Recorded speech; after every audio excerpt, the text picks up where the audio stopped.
Yeah, I don't know why. Like, I see it in Studio Preview. Oh, that would be why. I hate this new setup. I hate this new setup for Stream Studio. We've actually been streaming for several minutes now, and because I did not checkbox the go live part of this thing, which it used to do automatically, the chat has not been seeing us. Ah!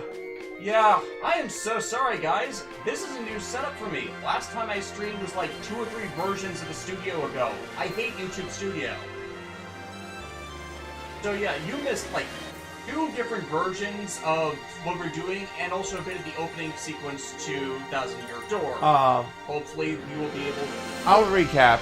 Yeah, hopefully the actual recorded video will have this part. I will check that. But yes, it's been 1,000 years! Can everybody see us now? Yeah, they can see us, the chat. We all cool? I exist? Yeah, again, apologies guys. YouTube Studio sucks. It has always sucked, it just worse. So yeah, to recap, we've had a bad year. The last time I did scripted stuff was, like, a year before the pandemic started. We got moved, as you can tell from our change in background. My mom died, I bought a house from the death benefits I got from that. I'm still getting death benefits from it, so I'm probably going to be able to pay this off pretty. Yep. Do you want to recap what happened for those? Yeah, so for those who aren't aware, Paper Mario is the 1,000 Year Door takes place in the Paper Mario universe, and like 1,000 some years ago, there was like an awesome city and stuff, right? But then like a great calamity befell it, and it sank into the sea. But legends tell that a super awesome special treasure MacGuffin lies beneath the streets of the town of Rogueport, where the game takes place. Yeah. And again, to redo the intro, for those who don't... Music is a little louder than you. Okay, we will fix that. Thank you. Okay, yeah, I had to completely redo my setup, so hopefully that is better. Thank you, chat, for letting us know. Yeah, sorry for a lot of these technical hiccups, folks. We have not done this in like quite a long time, but as we go along, we're gonna get a lot better at this. Yeah. So for those who are just coming in new and haven't been to our streams, I'm Davis, aka Deshinta. I am the owner of this channel. With me is my roommate Alexis. Hi, I'm the Gremlin. Yes, and right off screen is John Haslak. Hi, I'm the handsome one. Yeah. So yeah, that's actually the 3rd time we've done this, but stupid YouTube Studio and whatnot. Yeah, we're just trying to have a fun week of streaming stuff to finally celebrate a bunch of things. 1 is finally having our house mostly operational. 2, we got raises at work. Woo! I got raises. And 2, and 3, yeah, and would have been prepared to go to 5. We got vaccinated. So we are through the worst of the pandemic nonsense. In fact, work texted us earlier today saying that if we've gotten both vaccinations, we don't have to wear masks anymore at work. I probably still be for at least a couple weeks because I have lung damage, so even with the vaccine, me getting the virus is kind of a pain. Yep. Yeah. Once again, for people in the chat who are asking about review stuff, it's coming.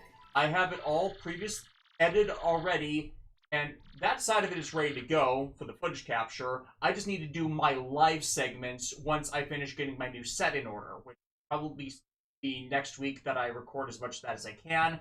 The stuff I haven't gotten done the next week, and it should be going up in July. You will be seeing 2 episodes a week, hopefully for most of the rest of the year.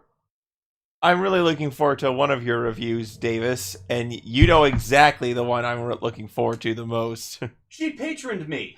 Yes, I did. I made him review something. And it was terrible. It was very terrible. Now, for people who actually follow me on Twitter, you might have an idea of what she did. I don't know what it is. Over the years, I've gotten a lot more devilish. Maybe it's like me being tired of the bull crap of the day. I don't know, but I just take great pleasure that my friend reviewed something that I requested. Yeah. Screen 99. I work at DHL. Where do you guys work? We work at Amazon. I got them in at Amazon after I got hired on there in 2017 and saw the health benefits and the full-time pay, and I helped them get out over here from where they were in Maryland? Yes, Maryland. I always, for some reason, screw up Maryland and Massachusetts when it comes to Alexis. And John was in DC. I was basically working behind a counter, and 2018 was one of the most boring summers of all time. Mostly because they didn't get back to me for the job. Yeah, our HR department is screwy on a good day, yeah. And so, John got screwed by that for a while. So without further ado, I'm going to continue on with this. And if you guys have any questions for me, just, post them in the chat or whatever. I like to, talk to you people and everything. Yeah. Cure Crystal is wondering why you didn't Patreon me to review Suit for Gear 1. That was because it wasn't out by Discotech Media at the time. Both of us have gotten the Blu-rays, and that is on the giant shelf of Blu-rays for me now.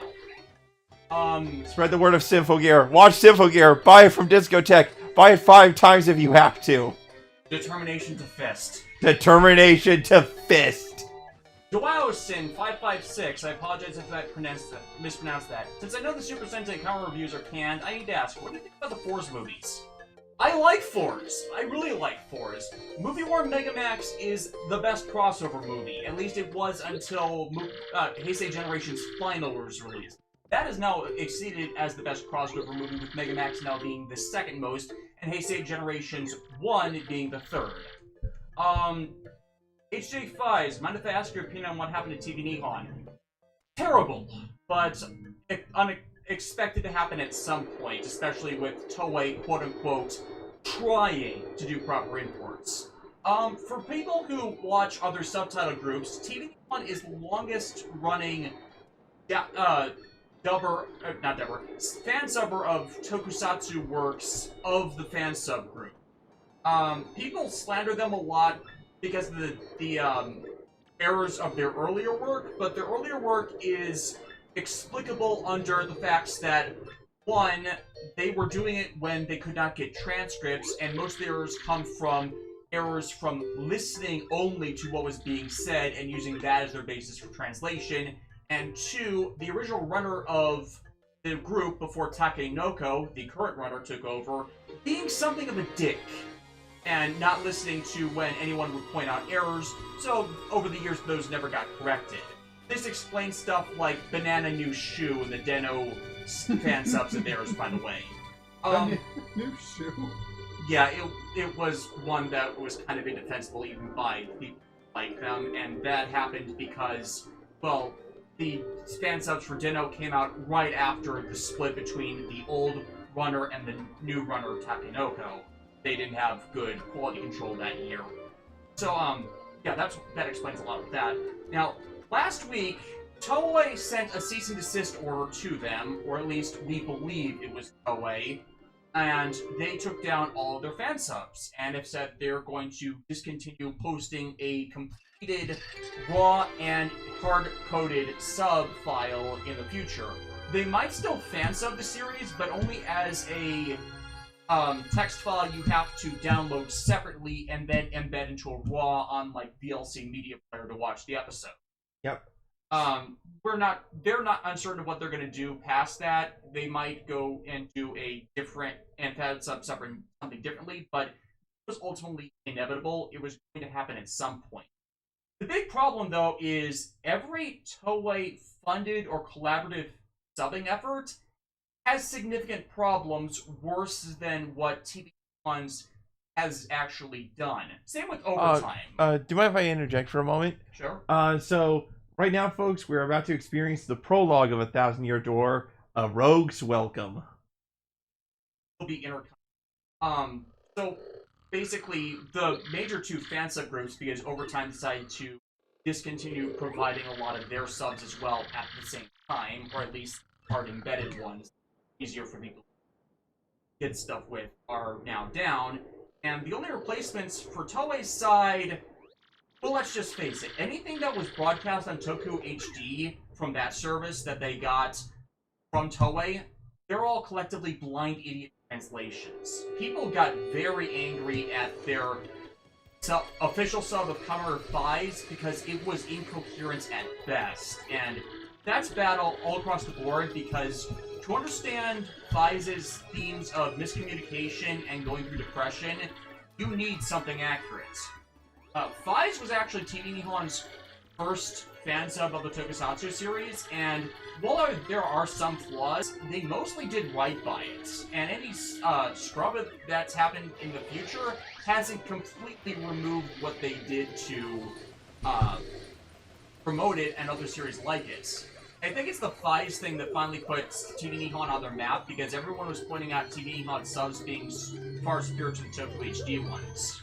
Now, I'm a vocal detractor of Shout Factory because their quality control is shit. There's no going around that.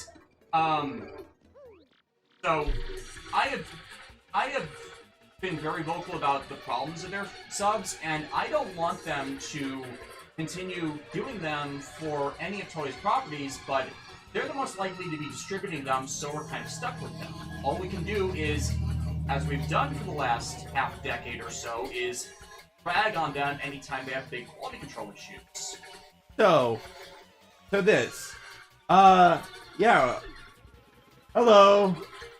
Yeah, I know her. Hey, look, it's a pirate it's like a Dr. Eggman. Goombella versus Dr. Eggman. I did not see this battle. This is a weird Sonic the Hedgehog crossover. Yeah. Related to that, yeah, as Badre Bali posted in the chat, both Sentai and Kamen Rider sales have gone down significantly while Ultraman's is still going up.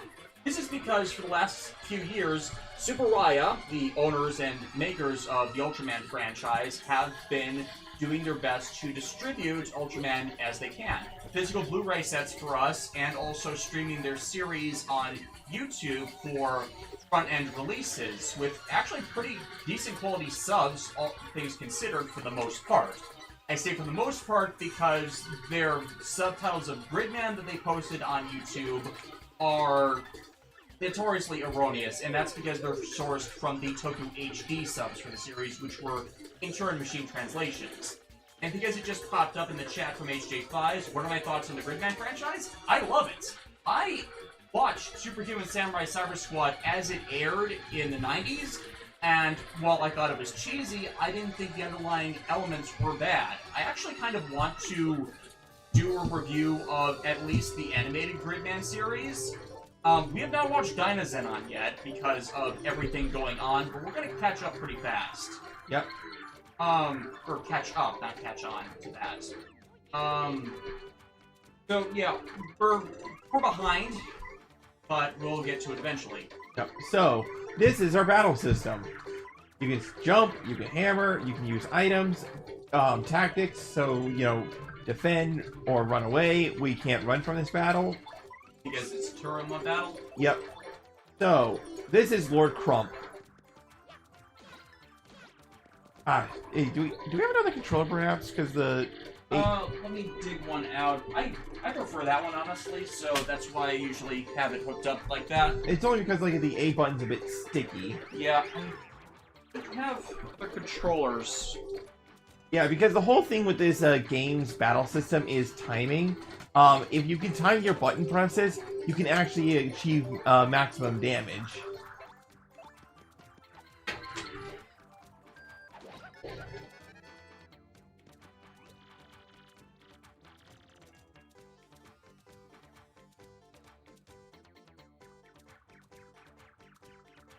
Okay, try that now. The good old GameCube controller.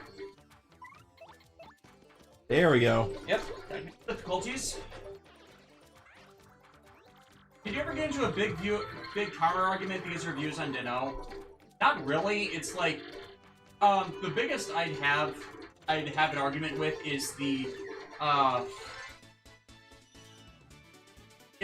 Easy Rider and his camp of, Toku Riffers, but honestly, we're on a ceasefire in that I like 4s, they don't like 4s. I don't like Den-O, they do like Den-O. We're not gonna argue about it, it's just our personal opinions and critiques, and honestly, a lot of my issues with Den-O are tied to, one, Japan's constant inability to make a sensible time travel story without in some way contradicting itself or screwing it up, even though Den-O is one of the better ones about that. Two, the Imagine I find insufferable. I do not get on the brand of comedy that they are dispensing. Three, the possession is a metaphor for type thing. Yeah, no, you're not getting around that. So, can I take over for a while? And the sex gags.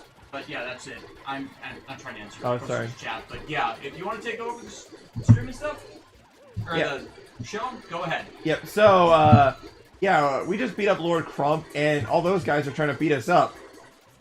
Losers. What? Huh? Yeah! Where'd he go? So you see, he's the Eggman. He's got a master plan. Huh, you Johnson, did you see them? Did anyone? What?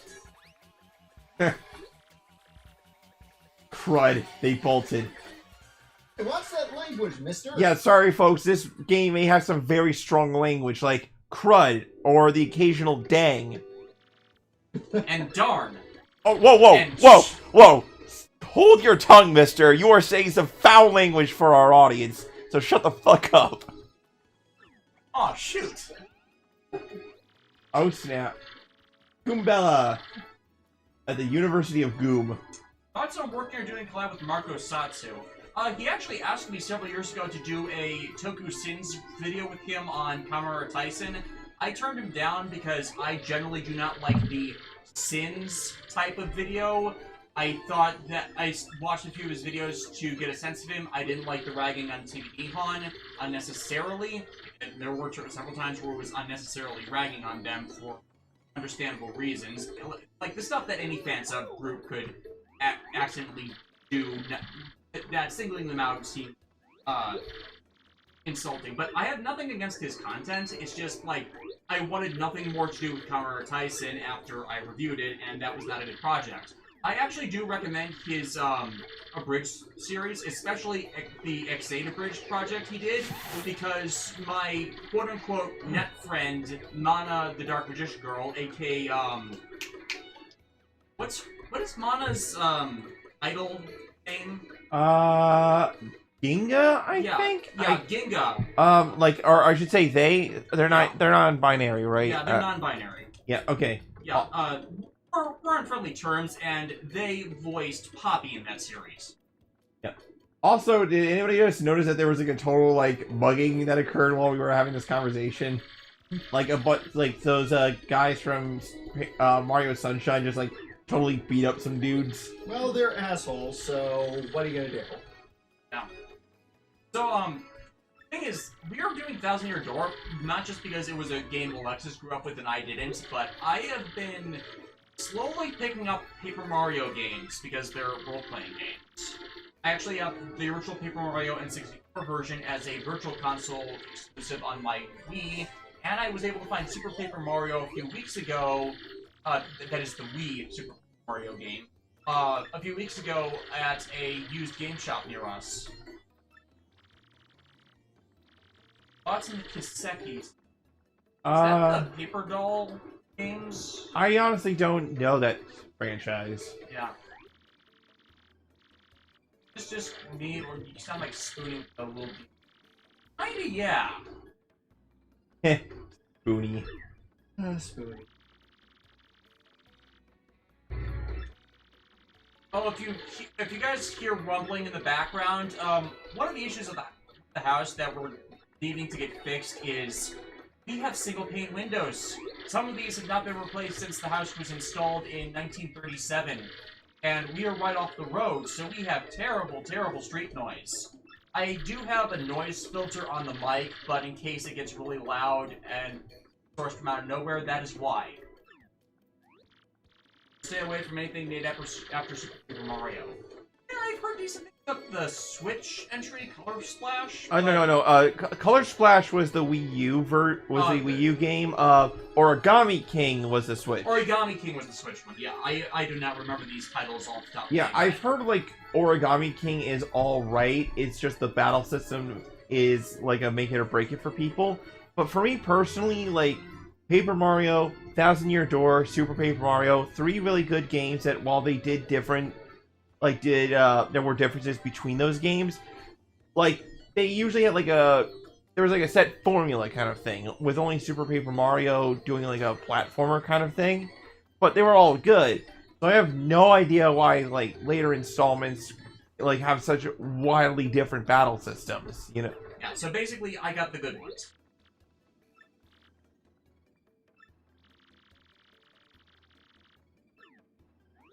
Like it's a series of 10 JRPG games that you 11 announced. I'm assuming that's Iseki set up. Oh, hey Goomba. So, what can this little Goomba do?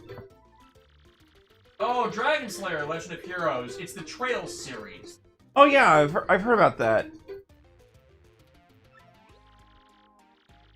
Yeah, I've not played any of the Trails series, and I'm not that enthused with getting on board, considering Trails of Cold Steel, like, that split over that many games, like, yeah, four of those, and then, like, the only multi-part game release I want to play these days is one that has either an ongoing story or well, obviously Trails of Cold Steel builds an ongoing story, but was split up for understandable reasons. Like the Dot Hack games were split into multiple volumes because of a combination of size and Bandai's own marketing pushes.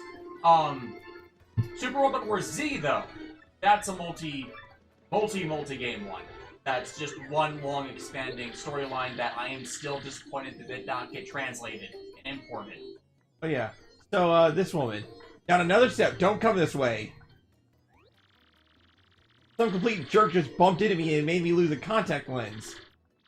Nobody move! I'm looking for it. Look, I'm looking for it right now, so don't you dare move.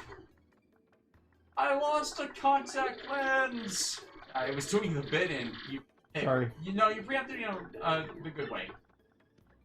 So, don't move. Which... Every time. Every time. You stepped on it, my poor contact lens. Imagine that, like, what is she, Gordon Ramsay? I told you not to move! You donkey! TTK Dag197. If you're repeating the question again, sorry if on my side, sorry if I'm not doing all these, but we're trying to play the game as well. I'm doing Gundam reviews. Funny story.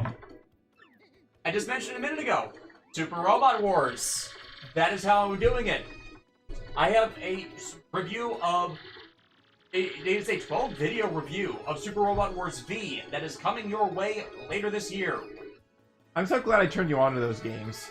You didn't turn me on. YouTube turned me on in 2006. You were just the one who made me aware that they were translated. Oh, yeah, that's what it was.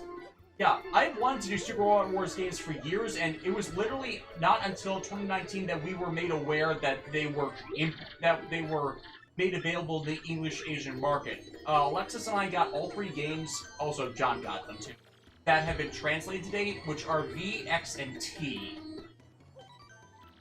Your thoughts on the Owl House? I love the season finale. John actually showed us the Owl House a few weeks ago. We really liked it. Or was it a few weeks ago? I thought it was like last month. About a month ago, yeah. Yeah, a few weeks can be 4. 4. True. Is there any chance of reviewing Project Cross Zone? Possibly. The Nintendo 3DS capture cards are no longer being made, so I need to find a different way to capture footage of it. Otherwise, yeah, I'm totally on board doing it as a expanded CyberConnect adjacent game series, especially since there's story arc stuff for Kites and Haseo that is relevant to their story arcs. Thoughts on Galaxy Fight: The Absolute Conspiracy? I really enjoyed it. I liked going to those in the backstory bits, especially for Belial, considering how much I like Ultraman G and everything related to that series. Surprised I haven't done any Gundam-related videos before. Honestly, there's an entire Gundam fandom zeitgeist where I want to stay removed from it. Like, the reason I got turned off from doing videos on Gundam was there was this one asshole in the late O's that made a... I'm not joking, multi-hour video on how much he hated the Destiny Gundam, and it was part of why he hated the entire Gundam Seed series. Now, we actually rewatched Gundam Seed when the HD remaster got released last year, and I liked it more than I did when I first watched it in the 2000s. The issues with the New York AV dub of the remaster notwithstanding. Can I say something about Gundam Seed?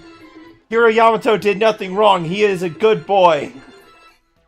Are the Manga Man.exe reviews canceled? No, they're coming up later this year. Again, we've had all the issues with moving, and my set is not back together for me live segments. Going through chat for anything. I believe you did a comment. I lost it again. I believe you did a comment to my question about certain the Xenoblade franchise as fans, and they have a lot of world building, some of the Hack series. Funny story, I've been collecting the Xeno series games from Gears onwards because I want to both play them and review them because I feel they are underrated and would be in my wheelhouse. Especially with Bridget Hoffman voicing a couple characters in the Xenosaga series. I've got those games. So I'm not opposed to that. Are you familiar with the Disgaea series? I reviewed the first 2 games in my earlier seasons. I know it's been forever, but that's mainly because doing the PS3 onwards games, aka Disgaea 3 onwards, is kind of a huge time sink.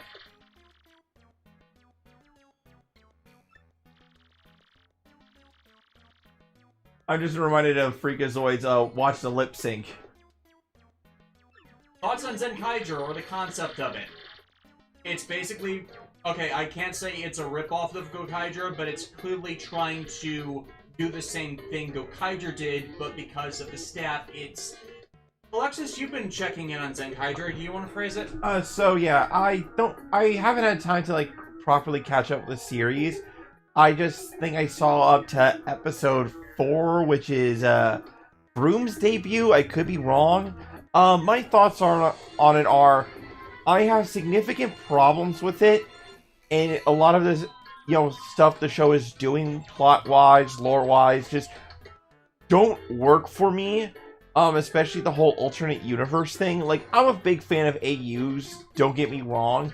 It's just the way they're explaining it and treating it makes me feel like they were trivializing it, from, like, how does a bad guy be so powerful that they can capture entire universes within Gears, to, like, now suddenly all the Super Sentai seasons, previous Super Sentais, are in their own separate universes. Like, I understand Toei continuity can be weird, but even I found that a bit suspect.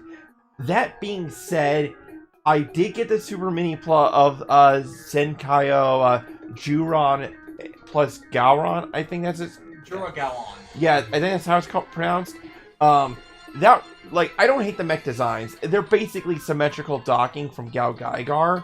So, at the end of the day, if somebody is out there enjoying Zenkaiger, I may be a grump about it, but I have no... It doesn't make me filled with rage, kind of thing. It's like, I don't like it, but I can recognize that I just don't like it. But maybe my mind will change if I watch more episodes.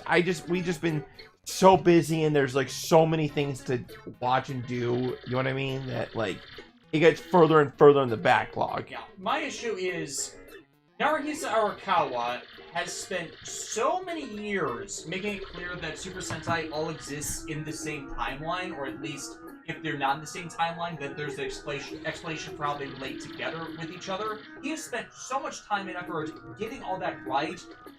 to have a series that completely disregards everything that he's worked for over literal decades. Like, the guy has written Sensei episodes since the 1980s, longer than some of us have been alive. He is the Toei lore master for Super Sentai, and whenever it involves a certain producer, all that is disregarded. All the work anyone else has done and said and been consistent for decades is thrown out the window because he doesn't care. Yeah, it's like, that level of disrespect is not something I want to support. Yeah, so... Especially since, with... I can't believe I gotta mention this. With Kamen Rider ZO, in the postscript stuff for the series, like the archive books and said stuff, they said, towards everything that people actually cared about, story consistency, the stuff this show got criticized over, they put no thought or care into it at all. They literally could not be paid to give a damn about doing their jobs. So, this is why I don't want to support them that way. And yeah, since TTK Dagwan knows the video I'm talking about, my big issue with that video about the Destiny Gundam and his complaints with it is, he missed the entire point of why the Destiny Gundam was designed that way. It was a combat interception unit designed to scour ships and destroy units as fast as possible because it was intended to face down things that were carrying nuclear weapons. Things that needed to be taken off the battlefield as fast as possible. So it needed to act fast as possible. So having on board it a system that could theoretically accelerate the unit to the speed of light is a completely sane reason to have that system.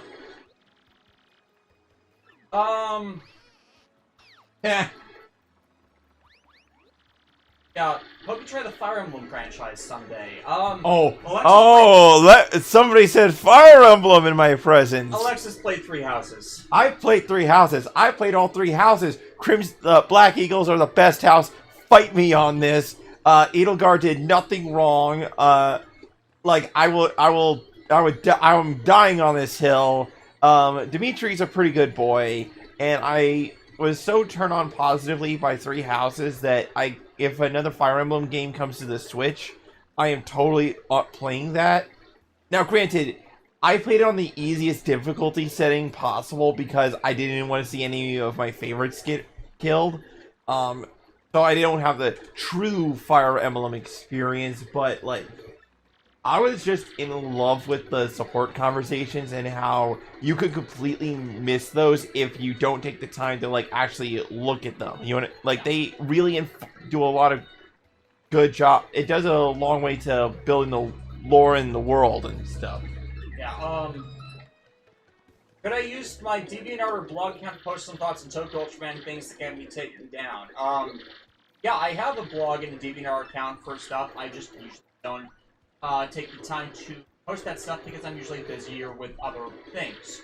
Have we seen the Trigger movie Promare? We have not gotten to that yet, and I'm sorry if I butchered it, but we have not bought a copy of that yet. I think it's Promare, and I heard it's really good.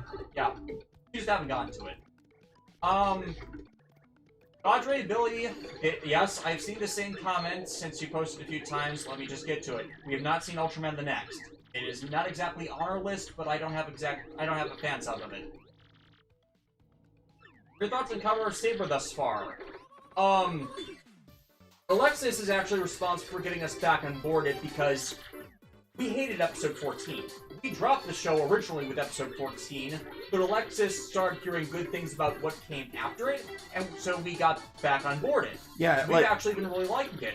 Alexis and I both got Saber Drivers, since there was a discount collection set for most of the main release Wonder Ride books. Yeah, so what happened was, like, we saw 14, which was nothing but a fight scene, barely an explanation of what was going on with the plot, and we were kind of dissatisfied with the series up until that point, and that was where we were like, you know what, we gave it a fair shot, let's cut it off. But then, thanks to my lovely mutuals and, you know, people in the Simple Gear Discord server, I started hearing things like primitive, like Kamen Rider Saber primitive form, and I'm like, what is this?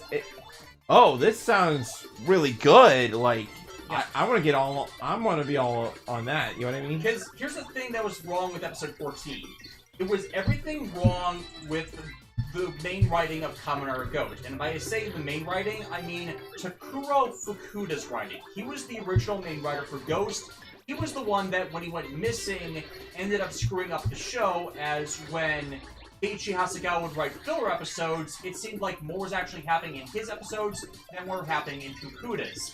Saber was giving off the same vibe, where Fukuda was mostly absent, so the other writers on the show, including Eiichi Hasegawa again, were doing more to progress a non-existent story than he was. Now this has mostly seemed to be the case with Saber, in that Fukuda letting other writers take the forefront, with him coming back in on occasion to add in what he feels is important character stuff, but it's coming off much better, as it seems like, one, he actually has a plan, two, it's not in conflict with running time of another Kamen Rider project, as was what screwed over Ghost, because more priority was given to Amazons than it. Kamen Rider Amazons, the Amazon tie-in series, for those who have not seen, also not good. But, so Ghost is usually said it's bad, but it's forgivably bad because it got screwed over. Kind of like post-staff change. Okay, not exactly like post-staff change. Maybe post-staff change still worse than Ghost, but for the same logical reasons why people don't continuously rag on Hibiki as a series overall. Yeah, Saber is currently in a pretty good shape. My biggest issue with the show right now is that it's once again evil Kamen Rider versus normal Kamen Rider as the story focus, and the main monster faction has been almost completely written out of it. Like, I like the monster factor of that. It should be more monster of the story arc and larger connotative arc stuff than it has been the last few years. Like, that's my biggest issue. They keep devolving to Rider versus Rider, and I'm sick of Rider versus Rider. I didn't want the series to be the Rider War of the Sword Riders, or the Swords of Logos. And while the show had those elements, I think it actually dealt with most of them pretty well, in that the fighting between the friends was for a sane, logical reason from the early side of the show. Also, Reika's pretty cute. He's getting that sword, by the way. I am totally getting that sword because it is an awesome sword. She got the base saber driver and the Seiken sword driver, while I got the base sword driver and caliber.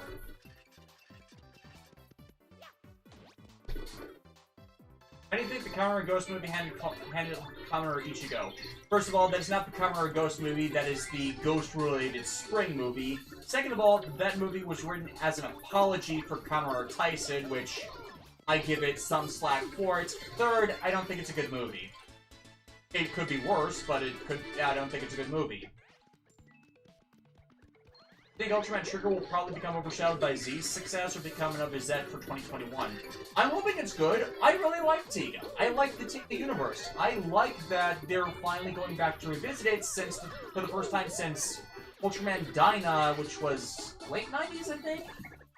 Yeah, I'm not very familiar with a lot of the Heisei Ultras. Yeah, I hope it's good. I'm gonna get that transformation device. Yeah, we liked Ultraman Z. I actually have the Memorial Edition Z-Wiser on pre-order through Tokollectibles, but it's not showing up for a while.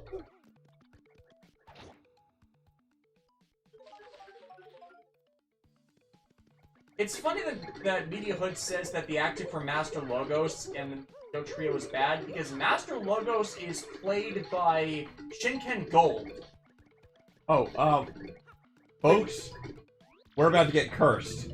Oh boy. Oh, it can't Look, be. hey you, can you hear me? You can? That must mean you're the hero of legend. Oh no! Only the great hero of legend can hear my voice. Yeah, everyone else, nothing. Then again, Genta did kind of choose scenery in Shinkenger, so I can kind of understand that. Then again, he's only really been doing sitting on a chair menacingly and laughing at his plan being great. So Lotus hasn't really done much, whereas Reika and Ryoga, aka Reika's brother, ocean history guy, Durandal, have been more the frontline villains for that. Mario, a word with you. I'm not exactly confident that we can trust this box. Listen, sir, that is a trustworthy box. That box is so trustworthy, I'd have it run for president. Zeta Zero, I'm looking at comments. What are your thoughts on Kingdom Hearts and you plan to review this series? And, Dustin Shiva now, thank you for replying on that for me. For, Tiga Dyna Gaia, also thank you for correcting me on that, Terror of Death. But yeah, I don't want to do more Square Enix games due to, like, being burned out of them. One correction from the Kingdom Hearts 2 review on that, on why I didn't want to, related to the CyberConnect stuff. Yeah, that was actually hearsay and not actually Square Enix slandering CyberConnect. Apparently there was a big miscommunication about all that and taking a comment from, Tetsuya Nomura out of context. The parts of Final Fantasy X Final Fantasy VII remake, excuse me for mucking that up, were his parts of the game and not the parts that CyberConnect worked on. Those were actually fine. It was the stuff he was in charge of that was this big issue that delayed the game. Fools! You've messed with the natural order! Look.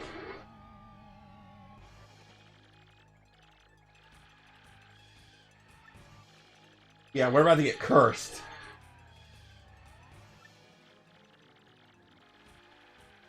I'm gonna cast an evil, terrible curse upon you. Boogly woogly woo, you are cursed! Oh no, what is it? Enjoy that curse, sucker! You got what you deserve. You want to hear all about it, the sweet curse I just dropped? Then listen well. From now on, if you press Y in certain areas, you'll turn into a paper airplane! That actually sounds useful. Like the Beetleborgs kids in Beetleborgs Metallics learning the ability to learn it to turn into insects. No, you see, it's a terrible curse. You're doomed. Now you see, an actual curse would be every electronics console you touched having automatically installed Skyrim and nothing but Skyrim on it. Hey John, can I see your laptop for a second? Get away from my laptop, Alexis! No, I just want to install Skyrim. Todd Howard tells me to install things. Gregory saying, I've always said that Tetsuya Nomura is a fashion designer, not a writer. I think the problem is, because he's been around so long, they keep trying to put him in charge of projects he has no business being on. And that's a big reason why Kingdom Hearts got delayed so long, that people didn't like the ending of 3. Yeah, 3's ending was not fun in my opinion. Like, had that come earlier, it would have been okay, but he had years and years of build up to it, and the ending was not. Like they spent. Alexis and John played Kingdom Hearts 3 at the same time as I was releasing that review in 2019, and you guys liked a bunch of it, right? Yeah, well, like, we liked the whole, like, okay, so with Kingdom Hearts 3, me and John, correct me if I'm wrong on this, there were some worlds that we thought were really well done, like Toy Story's world, the Pirates of the Caribbean one was really good, actually Monsters Inc. was well handled.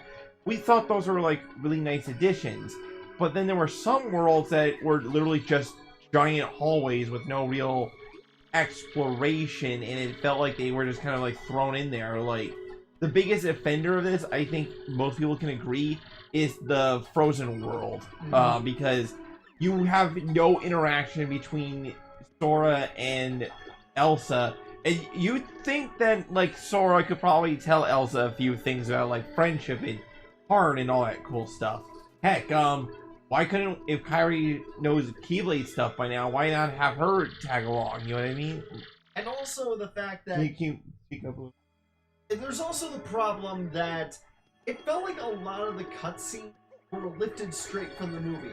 Like the Let It Go scene, which I've seen, having seen Frozen for myself, it felt like it was lifted verbatim from the movie. Like they just took the scene and the only thing they animated was Sora's bits. And basically, now saying that, like, I mean, Kingdom Hearts game, you're gonna have your Disney moments, and you want to replicate that. Like, that's fine, but what John's referring to is, like, there is almost no significant deviation, you know what I mean? Like, nothing to give it that real Kingdom Hearts spin outside of Sora just happens to be there, you know? Basically, and then the ending with, like, man, what was the ending again? It was like, didn't they forgive Xehanort or something like that? No, I don't think they did. It's just, we're done. Like, it was just the whole, we're done, we're done, stop fighting. Oh, that's what it was. Sora being lost again. It's like, oh man, he and Kyrie are finally gonna get together. Shit is confirmed, and then they just nope that, and I feel like after keeping the fans waiting for so long, all they had to do was just have Sora and Kyrie just be hugging and holding hands, like until the credits roll. Adventure, you just need to avoid going hand on his head, sleep, and it just didn't feel narratively satisfying to us. It is a game-breaking ending for many people. But also, gameplay-wise, it's not a difficult game. Or, I mean, okay, I heard that the DLC is difficult, to be fair, so I'm not going to be that cruel about it. But when we and John played it, like, when it was first released, man, that game has so many game-breaking moves, it's not even ridiculous. And and the Ultimate Weapon. Oh, remember the Ultimate Weapon, John? Remember how much I had to suffer to get that for you? The sliding game in the Frozen world was the worst. Oh. I'm gonna be honest, I wanted to turn it off at some point just because I was so tired of it. Yeah, of that sliding. It doesn't help that they went through it all in a week where we were stuck inside because we were in super cold blizzard conditions. But yeah, that's, I hand that off because I've been, transparent about this. I don't get the appeal of the Kingdom Hearts series. I don't judge it, not gonna be, for liking it, it's just not my thing. TTK Dagwan again, if you can answer, which Gundam is a favorite of each series, or the series that comes to mind? I usually go with the title mechs as being my favorites. It's rare that I don't have a favorite that is not a titled mech. The Sengoku Astray from Build Fighters being one of those examples of a Gundam design I absolutely love, but is not the main series mech. What's another good one that's not the main series mech? Master Gundam. Oh, Master Gundam is a great one. Hyakushiki. That thing is a banger. Technically, it's not a Gundam, but it's a good mobile suit. Well, okay, not a Gundam. What's another great one? Yeah, what's another multi-Gundam series Gundam that doesn't get the greatest spotlight? Zabanya from yes. From Devil Awakening of the Trailblazer. You will hear this comment several times in the Super Wars videos, but why is that not got the Master Grade treatment yet? I know they're slowly running their way through the Gundam 00 Master Grades. We have the Gundam, or at least I have the Gundam Virtue Master Grade on pre-order, but it feels like it should have been done already. Mainly because they've done too many Universal Century Master Grades and not enough focus on the alternate timeline one. Which, honestly, I prefer the alternate universe timelines Gundam series to the main Universal Century. That is just my opinion, but as you'll hear when I go into the Super Wars videos, I have some kind of significant issues with the Universal Century series that makes me not enjoy them as much. Wiz of Wonders, if I could choose any story to turn into a Wonder Ride book, what would you choose? That's a very good question. I would just straight up do anime. I mean, you could, but... Or at least light novels. Like, you could do, like, imagine if light novels were Wonder Ride books. Like, a certain magical index. Yes, a certain magical index ride book, please. Like... Oh, that would actually wonder... I've had that thought in my head. What if Toma got the Iron Rekka and Brave Dragon books? Because then Emotional Dragon would basically be the Hydra Dragon Strike. HJ Fies, do you have any thoughts on Yu-Gi-Oh! 7s? We have not been watching. We kind of dropped out with Brains, and Brains fatigue and the entire loathing of link launchers is also a big component to why I keep back doing the Millennium World and what's the name? The Dark Side Dimensions videos. I have not worked on those in years because I just have no engaging feelings on going back to Yu-Gi-Oh right now. Although we were considering doing a Yu-Gi-Oh 5Ds rewatch because 5Ds is like amazing. And there's a lot of new post-series new support synchro monsters coming out for both Aki and Yusei pretty soon. And also for people curious, we do still occasionally collect the cards, and as part of an effort for us to get a bit back into the game, we are splitting a pair of booster boxes.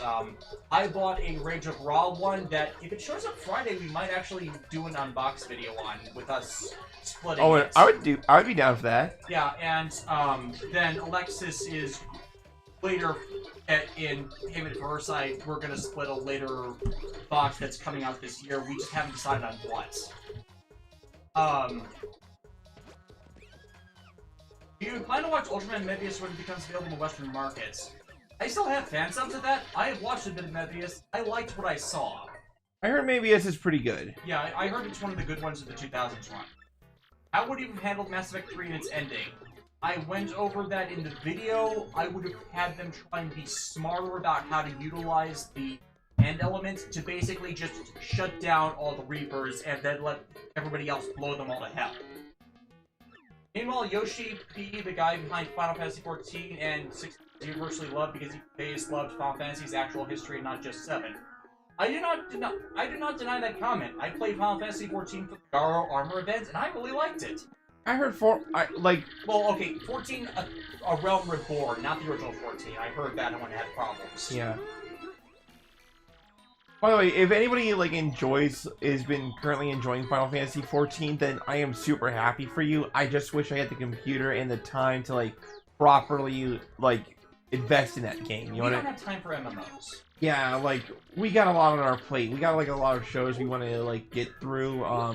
We're currently going through Stargate. I have been loving doing the Stargate rewatch with them. We just got through 200. For people who've seen SG1 and know the fun of that. If you watched my Farscape video a couple years ago, you know I love that one. Yep. And also my occasional reference of, I've seen this movie. It's Paris. Yep. Although, my favorite thing that I did last year was turning on my roommates to Symphogear, so, I am super proud of that. Even by the voice cast, Symphogear is great. I mean, you have Aoi Yuki, Madame Mizuki, and Ayaki Takagi as the main three characters. How can you hate it? Hell, in return, I've actually been having Alexis play through Persona 5 The Royal. Did you say Persona Fly? Persona 5 The Royal, with cheese. And we are just waiting to get to the little gremlin that Aoi Yuki plays in that game. Futaba is adorable. I am so romantic Futaba Sakura. What about the other girls? Listen, Aoi Yuki, Gremlin, Hacker Girl. She's adorable. End of discussion. I mean, you could have the trinity of Gadoka and Ange, the Angel of the Dragons.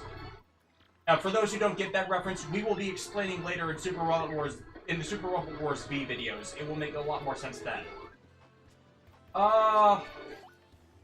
What about the fantasy story you brought up in your Z-Range reviews? Dragon of the Lost Sea. That would actually be a pretty good one, and it would gel with the Dragon series books for Saber. Have I seen Saint Seiya? Ooh, I haven't. Davis hasn't, but I know I checked out the first. Effeminate. It's that's kind of missed the point of the character according to her. Them. I did the misgenerating. God damn it. What are you going to be your next RPG Hell game? Are you willing to throw your own RPG Hell videos on YouTube? The ones already on YouTube are the oldest ones I am comfortable with posting on the platform. As for new stuff, Super Robot Wars and Mega Man Battle Network 4 Red Sun and Blue Moon, the Combo Edition. That is coming later this year. Have you seen Build Divers? If Gundam Online was real, would you play? Yeah, because Alexis and I have built a lot of Gunpla. If there was a proper scanning system, we would love to just inject our customs into that kind of game. So, as a qualifier for that, we watched the first episode of Build Divers, and I think that might be the worst first episode of a Gundam series ever, because we refused to watch past that. Yeah, it was a lot, like, the dialogue didn't feel natural. It didn't feel like the characters were talking like people. And the main character does the, like, oh, I'm bad at this game, and now suddenly I'm good at it thing. And sometimes that works. Sometimes, like, a character can be, like, really bad at something, but then in the spur of a moment become amazing.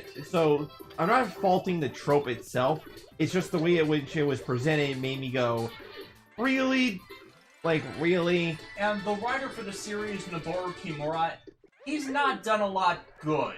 He has that same kind of problem all throughout all of his scripting for stuff, and even at single episodes of other series that he didn't do the heavy lifting on, have that problem in those episodes.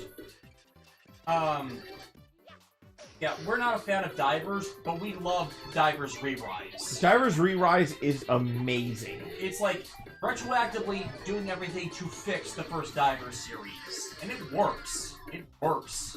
It worked so well that I went out and we bought like all the core systems and stuff. Like, yeah, I actually bought spares of the core system to try kit bashing together a Synthogear themed series of core Gundams. I also have a bunch of customization parts because I want to revamp the Astray Red Dragon. I got a free a spare version of it off of Premium Bandai US, and speaking of, for anyone who collects Gunpla or Gundam models, check Premium Bandai US. Their selection every month has been glorious, even if we have to wait a few months for them to come through the mail order system. Thoughts on the build series overall? We just actually answered that without intending to. Cut back to 14, you probably like the new class they're coming out with the stage, so he actually uses funnels as his weapons. We saw that. We thought that was really cool because I follow a few people who are big on Final Fantasy 14. Are you gonna watch Shin Ultraman? Yes, I love Shin Godzilla. I thought Shin Godzilla is the best Godzilla movie since Tokyo SOS. I thought it was a genius return to form for Hideaki Anno, who I have a complicated relationship with. I will be discussing in Super Robot Wars videos. And, well, relationship as in viewer versus creator. And I think I explained in that video a lot of the idiosyncrasies of Anno really well. For the people who don't really get or over-criticize him unfairly. For why there was such a quality disconnect between at time. And it's not just related to just his depression issues. So yeah, I'll having a better answer than that. I am also excited for Anno's Shin Kamen Rider project, because I feel like he gets it better, and it is completely removed from the standard people who make those movies terrible. The alternate universe Kamen Rider movies, or the just the attempts at the rebooting. So we're trying to get to the next chapter, Pedal, and I am struggling because I can't remember where the pipe to go there is. Like, it's been ages since I've played this game. And I did not think to buy the guidebook. What do you think of the cover of figurized model kits, and do you plan to get them? The only ones I refuse to let in this house are the ones for Zio and Gaze. We have every one that's currently been released. I have actually not built the ones for Hibiki and Decade. Alexis has. What's your favorite death battle? I do not particularly care for death battle. It's not my thing, even though I did who would win in the fight arguments. Alexis and John are more into it. As far as favorite, it's hard to say.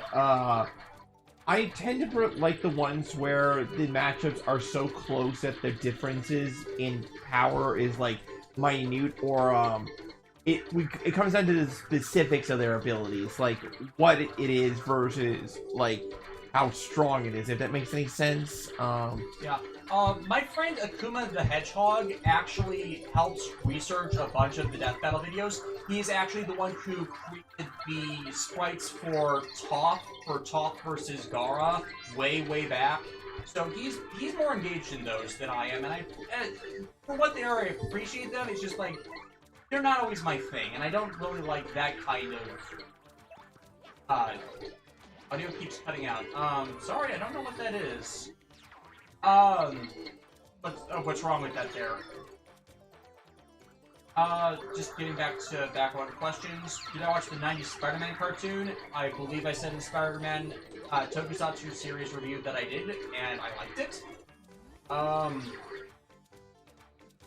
Speaking of Ano, did you hear about what happened in the final rebuild of Evangelion movie? Yes, I discussed that in the Super Robot Wars videos. Will we be watching the Counter Double anime coming out next year?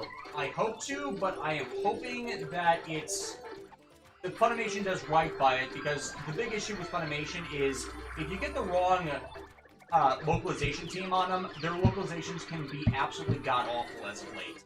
You ever watched Ben 10? Yes. I remember really liking the first Ben 10 series. I liked Alien Force and Ultimate Alien a bit more just because of the more serious bent. I could not stand Omniverse.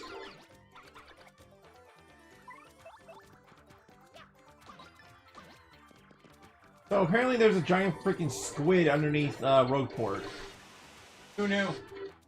Also, I'm getting really good with the perfect blocks. When I first played this game way back when I was a kid, I could never perfect block.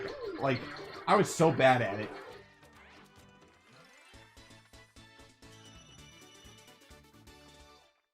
Wait, I have 69 star points. Nice! Nice. Where did that squid go? Over there. And over there has to take care of itself.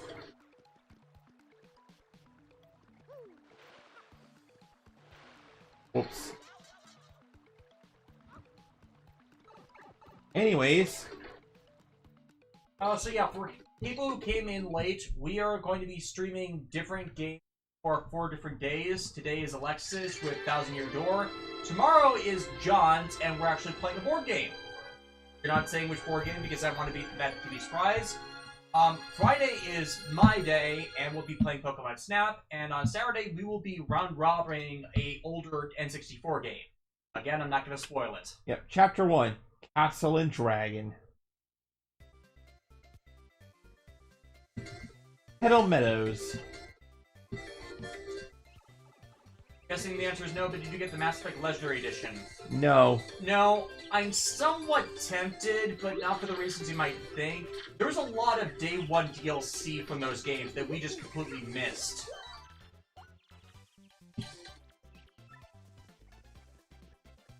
Bit of a rando since I saw it in your Twitter feed. Have you heard of Arknights? Did you like the game or Lord did? I do not remember doing anything about Arknights. I've heard of it. I've heard good things. I just don't have the time to play it. Like, maybe it was something I unintentionally retweeted. Tower Defense game by yeah, I do not remember us saying anything about that. Maybe nice fan art from it. That there was some type of controversy. Stuff gets away from us. Thoughts on Double Fang Trigger Fork being made a thing in the Double manga? I thought it was awesome, especially because Takayasu, basically the guy who runs Kotetsu Toys Japan, told us it was a really big scene. The people stopped fan translating the Devil manga a few chapters in, so we didn't get details on a lot of it. But apparently, since the Devil manga said post-series, whatever issues there were with the form compatibility with Fang being all screwed up, that's gone now.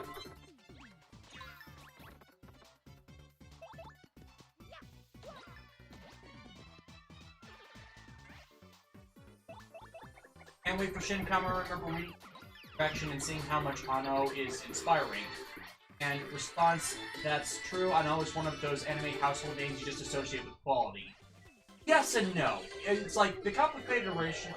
I go over this in the Super Robot Wars videos, but the complicated relationship Ano has with people is not so much how far he goes in, but how much he listens to himself and not how other people think he should do it. Basically, it's the inverse problem with George Lucas. George Lucas does better with feedback. A no does better when he's listening to a combination of what other people are interested in and how he wants to execute it. Like, when he's thinking, how would this other person do this, he ends up at his worst. But I will say that with an Anno, I really, am proud of the guy from how far he's come from, battling his depression. And, I mean, think about it. We have a guy that is going to be responsible for directing, the big 3 Toku series of Japan. Godzilla, Ultraman, and now Kamen Rider. No matter what happens, you can't take that prestige away from him. You want to... I have a complicated relationship with him myself. Mainly, it surfaced in college. I suffer from a bit of depression, and I always disliked the congratulations and my life is worth living bit from... He can come off as pretentious, there's no denying that. And it always felt to me like a discounting of how difficult it is to really deal with depression, and how even when you think you got a handle on it, it still comes back at you. But knowing what I know now about Anno, I've lightened up on it. Badri Billy, while I understand the flaws with Gen one can have, one of the reasons I enjoyed it was Ryotaro, who I thought captured the spirit of power better than characters like Tendo and Kabuto.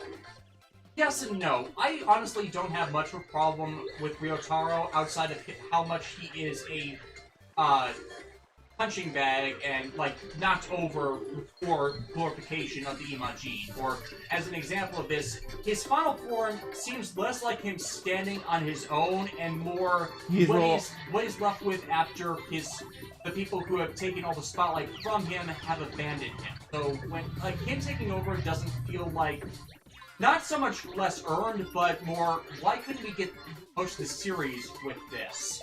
As for Tendo from Kabuto being a bad character, not really, but it's the same issue as happens with Haruto from Wizard. He is a character that is introduced post-character development. He comes off more of a JoJo's Bizarre Adventure protagonist in that he is consistent throughout. More specifically, Tendo, I'd say, character development-wise, there's parallels with Jotaro Kujo from Stardust Crusaders, where he does go through character development, and it is subtle, but for the most part, the Jotaro that you meet at the beginning of the story is roughly the same as the Jotaro at the end of Stardust Crusaders. But it's not until, after Part 3 where you start seeing significant changes in the guy. You know what I mean?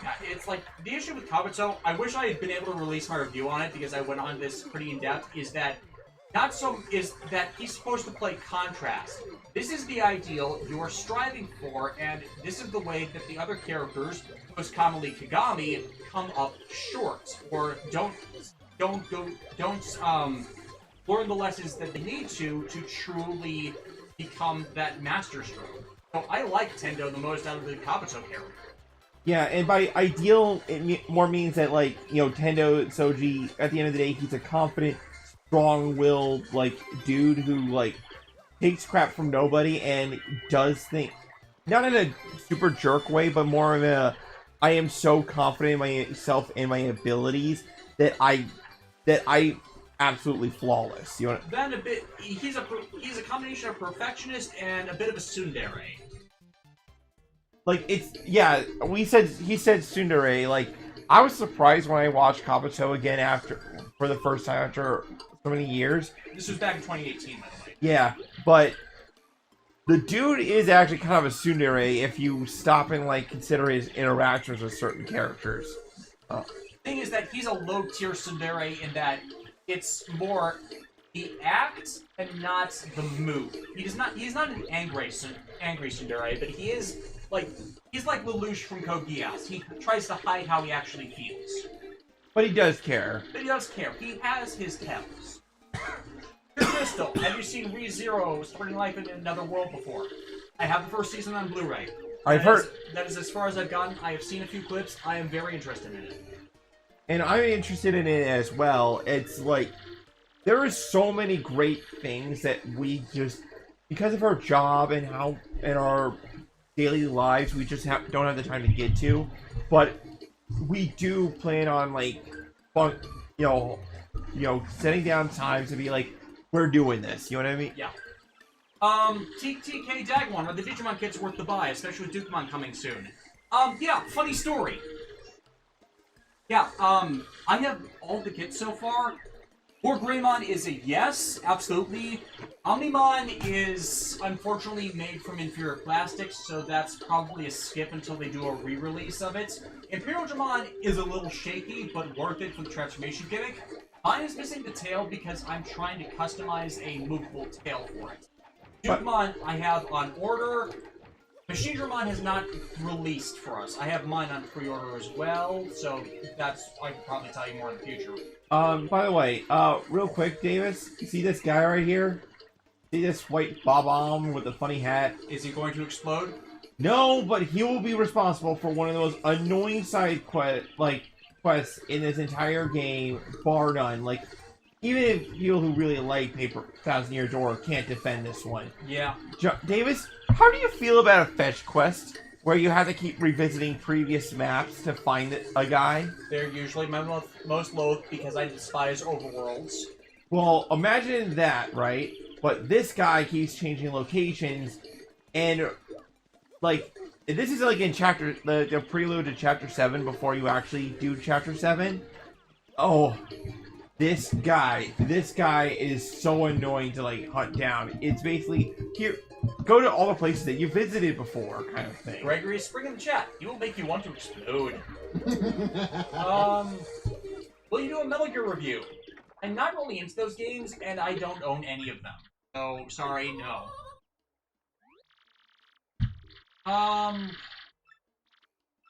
You've retired the Toku reviews. Can you give a quick rundown on your thoughts on each Rider series you haven't covered?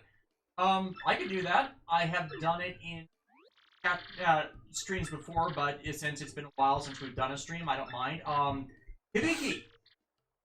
Decent first half, which was clearly trying to build for something, but taking forever to get there, which is what ended up. Post-staff change Hibiki is unwatchable. It's that bad. It is indefensibly awful. No one with a brain or isn't the producer pays it any mind, which of course makes the show episodes extremely problematic because of what they did there. The character that is the producer favorite insert actually murdered someone, and the show is so badly run post-staff change that they were able to rewrite the following episode to fucking cover it up. The evidence is clear from how the episodes were directed. That's what fucking happened. Kabuto. I really like Kabuto. I think it's one of the best of the Heisei era, especially the early side where I hate practically half the series. Deno, I've already said I don't like for clearly reasons that other people don't see, which is fine. Kiva is obnoxious, but not entirely its own fault. It's mainly its time splitting. I even said in earlier Tokusatsu reviews that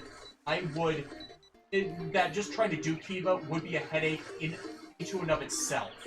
Decade, actually I think someone asked on my opinions of Decade. Masahiro Inoue makes that show. Before episode 13 with its original writer, it is better, but the more you learn about writer stuff, it slowly goes downhill when it tries to do some of the Showa stuff, unfortunately. Those episodes don't hold up very well. Final Form Ride Hibiki, though, I will defend as an excellent scene to the end of my days. If you want a best episode of Decade, though, I'd honestly look at ironically, the Kamura Ryuki tribute because of one essential fact.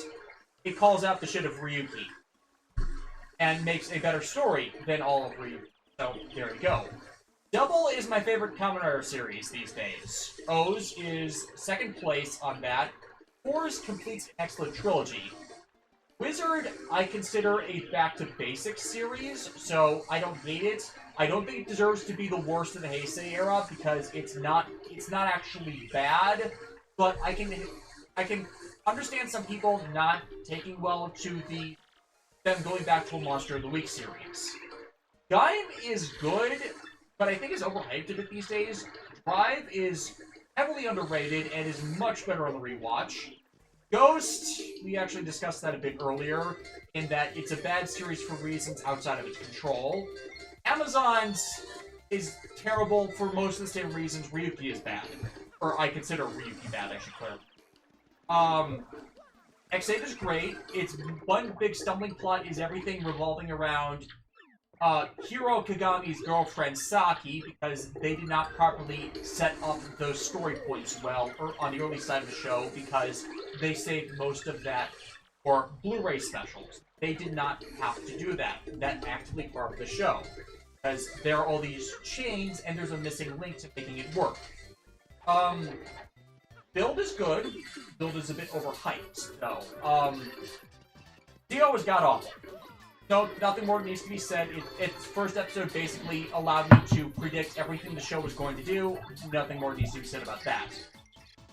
01, I think we can agree, got screwed over by the pandemic.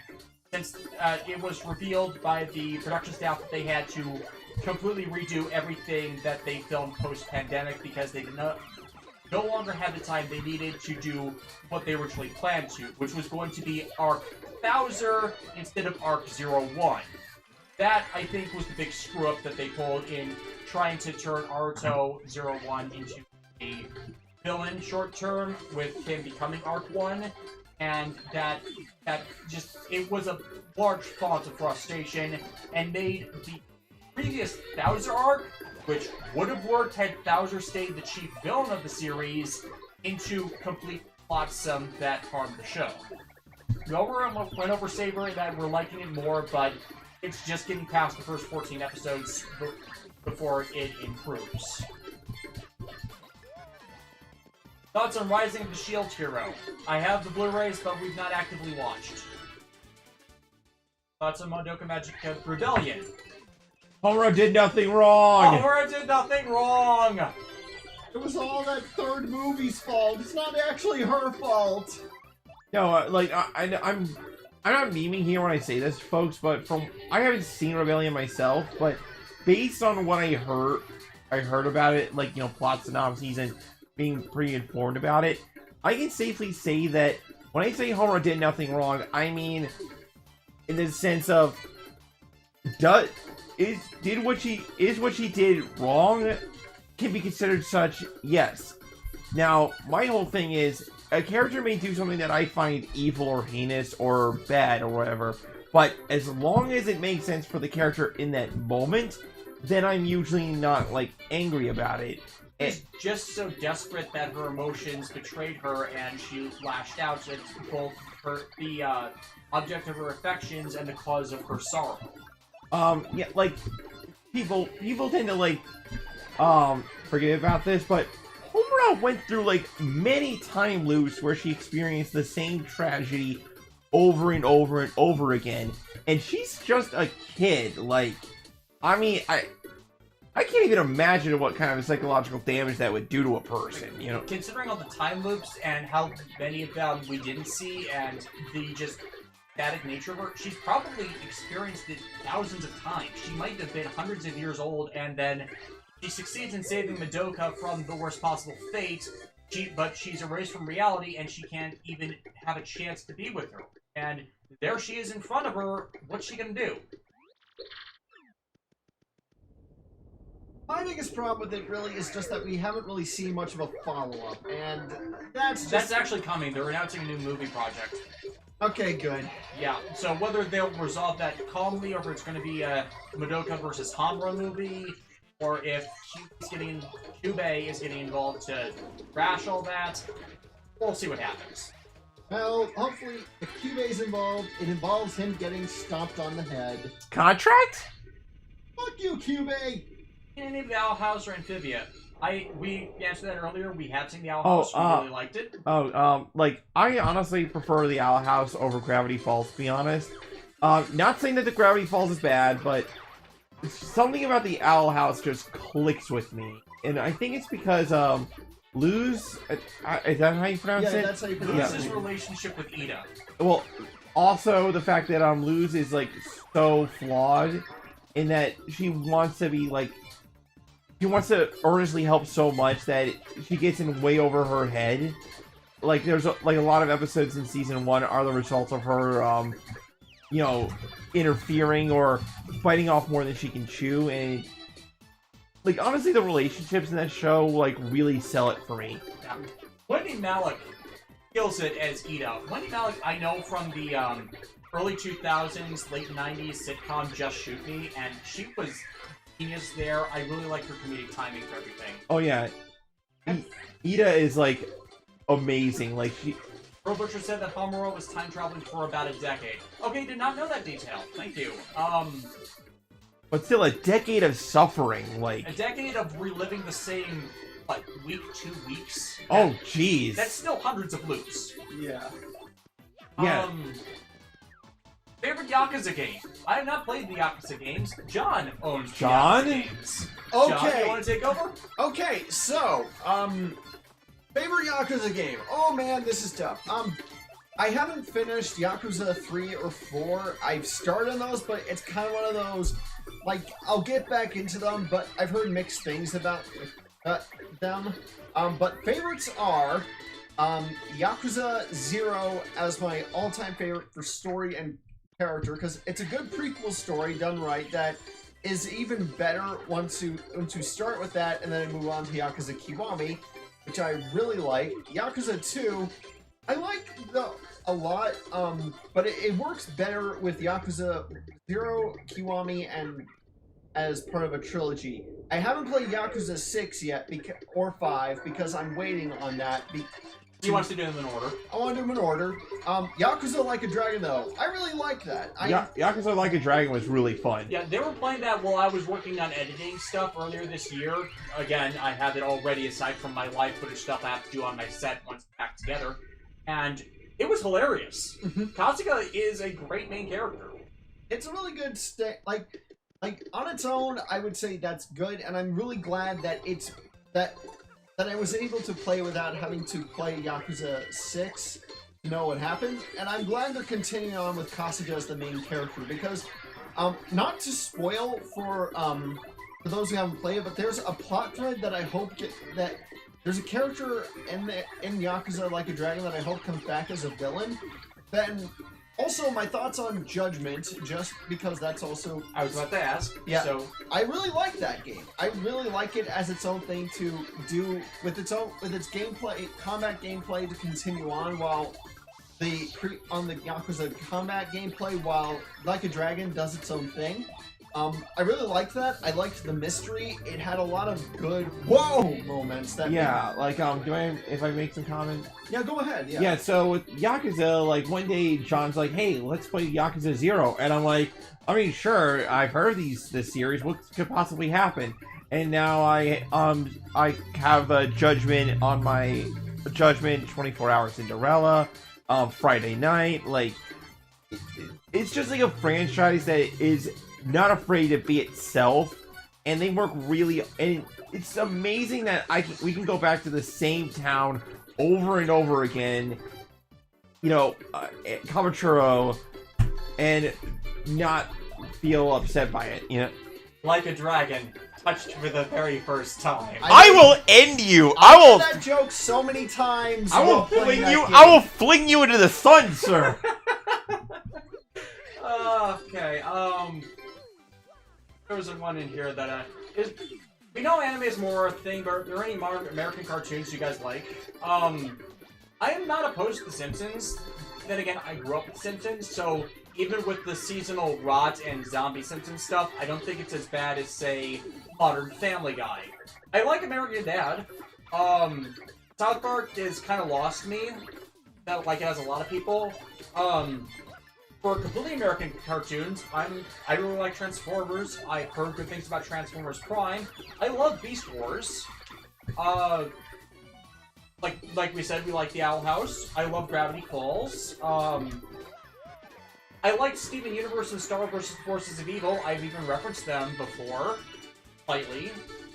The problem with a lot of American cartoons is they kind of get samey with art style, not everything. And there's also a period of where I just wasn't watching stuff because I was working on making videos. So there's kind of that gap. Like a good example of that is, I heard the early 2010s Thundercats series was really good, and it got screwed over. So considering I like the 80s series, I kind of am disappointed I missed out on that, and we got screwed out of a season 2 because they wanted to fund Lego Ninjago. Or not Lego Ninjago, Lego Chima? Chima, whatever that line was, as a cartoon series, and it actually did worse than it. And Thundercats was actually doing better than Teen Titans Go, but they canceled Thundercats instead. So, real quick, guys, there's no enemies in here. There's just this swamp. What do you think is gonna happen? I think the swamp is going to be our best pal in the whole widest world. What do you think is gonna happen, Davis? Indiana Jones Gambit.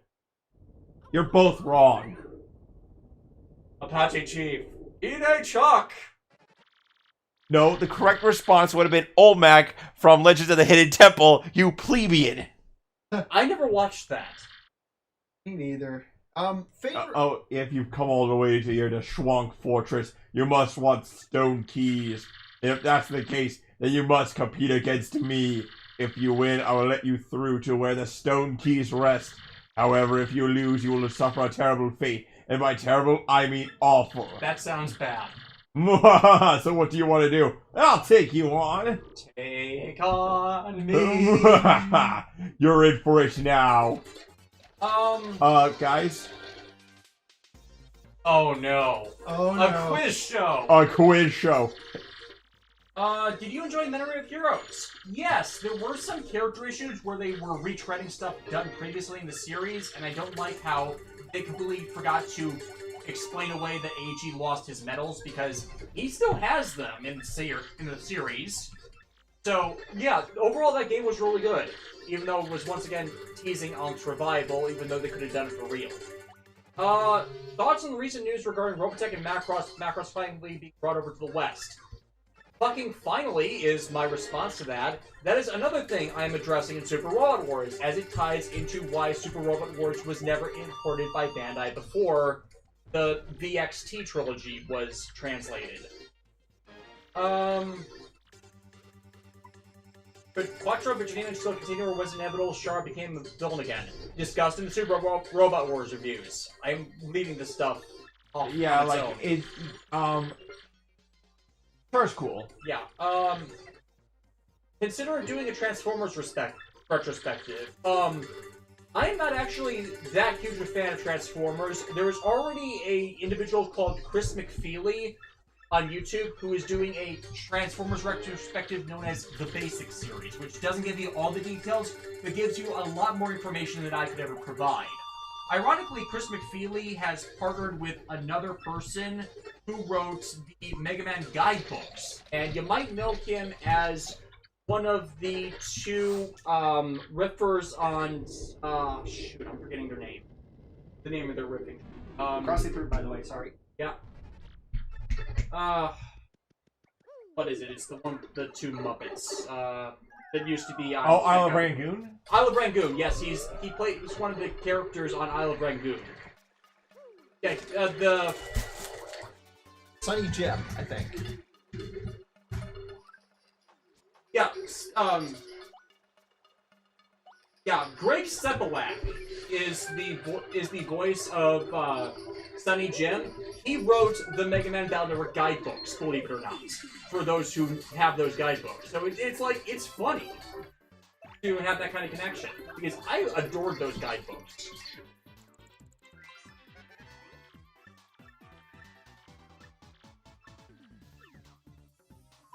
Who's your favorite Transformer? Superion is actually my favorite Transformer. Otherwise it's Optimus Prime, and I can't hate the Beast Wars cast. I literally can't. Beast Wars Megatron is my favorite Megatron. Oh, and to answer a previous question on Amphibia, I watched Amphibia Season 2, up to... I'm not going to spoil things on the finale, because that, for those who don't know, the Amphibia Season finale was set to air... Season 2 finale was set to air early May. For some reason, that got pushed back, and they haven't released an air date. On top of that, they released... The episode got leaked onto iTunes as well, and thus got leaked to the internet. I've watched it, and I'm sad to say, but we don't have proper cable, but I'm going to say it was good. I'm not going to say any more than that. I don't want to spoil it because fans deserve to see the full thing without spoilers. Favorite MST3K joke. And this weather would I'm butchering it. And this weather would not even phase the Midwest. Simply because I am a Midwesterner and the weather just never phases me. At least not after the polar vortex in 2014. Anyone you would like to do a collab with? If I ever end up doing a video on Sword Art Online, I promised the Shades from RVT to the opportunity for him to have his own soapbox. Not really a full collab, just someone cutting in to do a rant, that kind of thing. Otherwise, I think most internet reviewers have moved away from doing the full collab thing. Like, most of my interest in doing collabs kind of died when I left Panic Expression. Otherwise, I used to be on Patricia Miranda's old school Lane Casual Chats podcast with infrequent appearances. Yeah, I'm fine doing stuff solo these days. Maybe if, like, someone wants to invite me on for a podcast again, depending on timing, because we get really busy. Especially with everything I gotta do for doing the house, and how backlogged I am on building my own model kits, and, you know, not overloading myself. Honestly, that's probably why we're gonna start streaming a bit more frequently. Hopefully, it's just have an opportunity to unwind with some dedicated gameplay instead of pushing it off.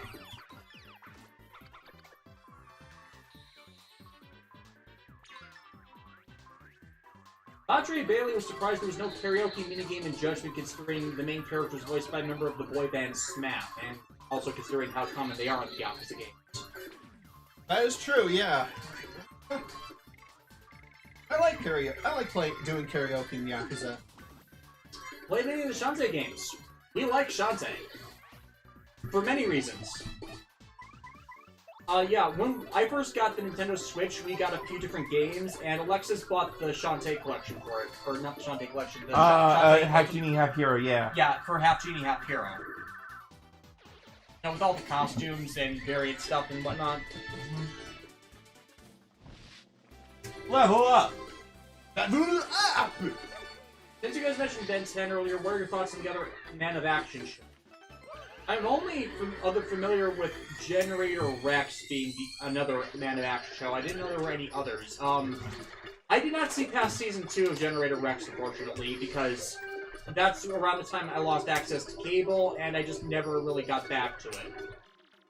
Heard it ended well. Well, at least had a conclusive finale, which is better than how some other shows go.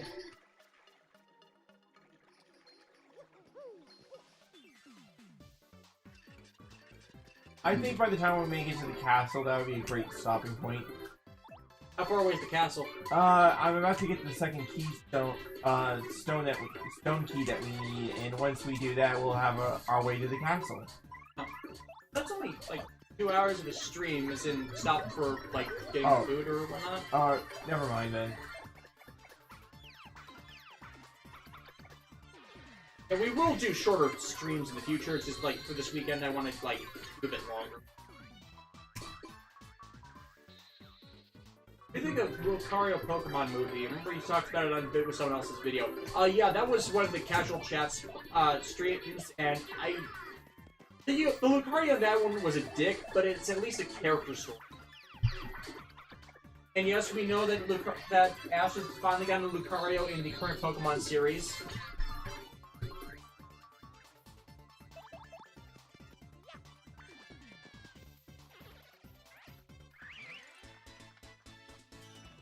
Stupid fuzzies.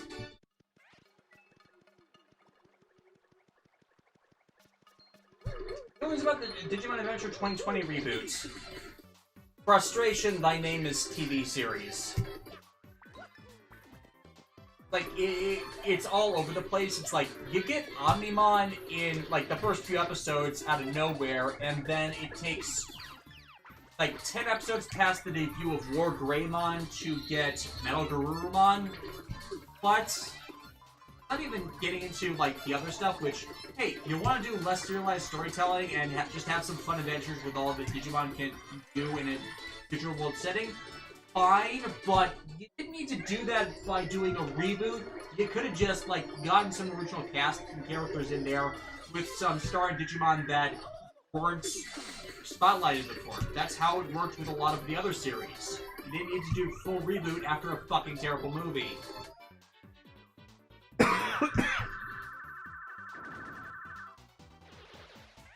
And no, I will not go into my issues with Last Adventure Kizuna.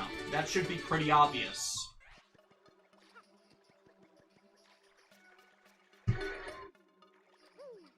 They keep saying it's the last adventure, and they keep pulling us back in. I don't even think you know what the word last means. Oh, snap. It's because they turned 20 that it's the last adventure, because they're no longer children anymore. Favorite answered battle song from Kamarakiba, Supernova.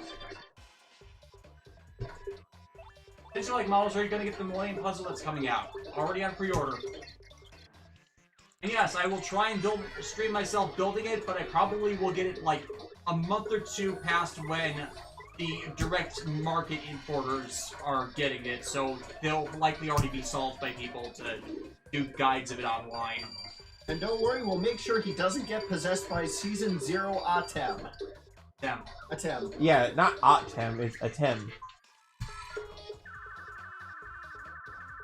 Give us more Tamers. Yes, honestly, yes. I want them to not do another War Greymon figure-wise. I want them to do Yelzamon. I want them to do oh, jeez. Sakuyamon. The War Industry, you want my thoughts on certain anime series? Oh, hi, Shades. I did not expect you to jump in here, but no, remember that thing we did several years, we agreed several years ago? Like, I think it was 2018 when, which series? Sword Art Online, I'm forgetting which one, but, you know, there was that whole, broadcast hiccup that sent us on a massive rant. We agreed that if I ever did a, Sal video, that you would want a cameo in it.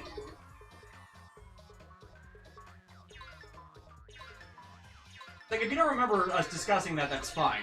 I'm probably not going to get to a Sal video for, like, years and years yet.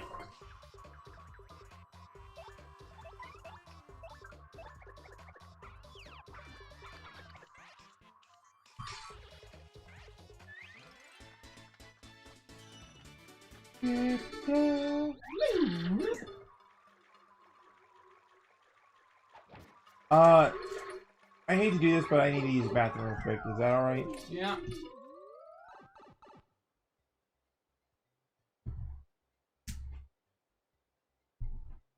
So now that Alexis is pause, like, anyone else have other questions to pop up? Because we're kind of running through a year's worth of questions, considering how long I've been offline. And also the ones I don't get on Twitter.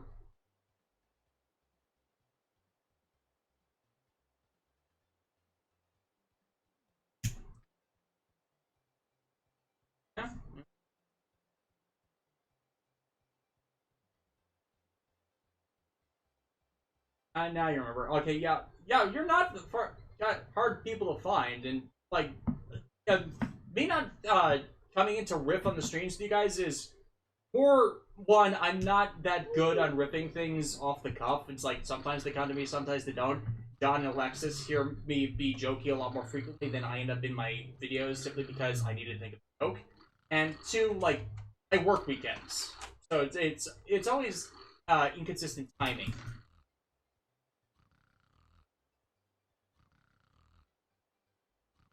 But yeah, I will contact you with a reminder that if I ever actually end up getting to a Sal video.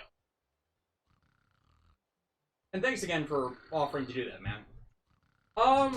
If Capcom ever returns to the Battle Network Star Force universe, what would we like to see them do? First of all, I would like to see them actually import Operate Shooting Star. There is rumors that they are finally doing a Battle Network Legendary Collection, but it might have been delayed due to the pandemic, which is the understandable reason, and they would have then put more focus on a new Mega Man franchise game. Which, again, totally understandable. I just want to see those games replayed at some point. Thoughts on the Steven Universe movie? Not truly for, not truly against. How is the new house being moved into? As I said before, we have no soundproofing against the street noise. Other issues is we need to get the air conditioner fixed because it's going to get hot soon, which is a simple standard thing. The dryer broke. Well, effectively broke. It basically takes 2 months worth of gas supply to actually dry clothes, and it takes like 5 hours to get through it. So we need to get that replaced, and we need to get the electrical socket rewired for electric dryers, because the house is so old it doesn't have it. And we also need to get the roof of my garage replaced. It's a fixer-upper, but it's not a terrible fixer-upper. Yeah, like I got my. Oh, so can I? Yeah. Yeah. I have the upstairs attic room, and I have my own personal domain, my own little workshop, if you will. Yes, she does. The biggest issue we had to get dealt with immediately was actually getting the place carpeted, which is why even after we moved in after having moved in a month ago, we're still not really done moving in or unboxing everything set up. No worries, Ripping is in town. I can barely keep up with the guys as it is. As for Cameo, no problem. We'll love to work with you. Thanks, and good to hear about that. Thank you. Hey, Padre Bailey again. Have you watched any classic Chabra, samurai/swordsman films or TV shows? Funny story. I actually need to find a VHS player because amongst my mom's stuff that was originally my stepfather's, he's dead too, I found a VHS copy of Seven Samurai. I had watched it a long time ago with my stepfather, and I really enjoyed that movie. And unfortunately, it is impossible to find that on DVD right now because it's so price gouged. Yeah, I want to rewatch that movie the second I get a VHS player again because it's quite so damn much. What's your opinion on the new O's forms that came with the new premium belt they made? First of all, I have the premium Bandai CSM O's driver and O's medals for that, and I really like all of them. My favorite is Mucha Biri, which was featured in Memory of Heroes. Like, that form, it's locked until the late game, but it is so worth it. You watch Little Karibo's GX episode videos, where he looks at them individually. Not really. Like, Little Karibo himself said he's not truly a Yu-Gi-Oh fan, but he kind of appreciates it from an outsider's perspective. So, if he changed his mind on that, then like. If he changed his mind on that, we haven't heard it, but we don't object to his opinion. There's a lot silly that goes on with Yu-Gi-Oh, and everybody has their own opinions on best series or not, especially when it comes to the dub change. Best non-TFS abridged series.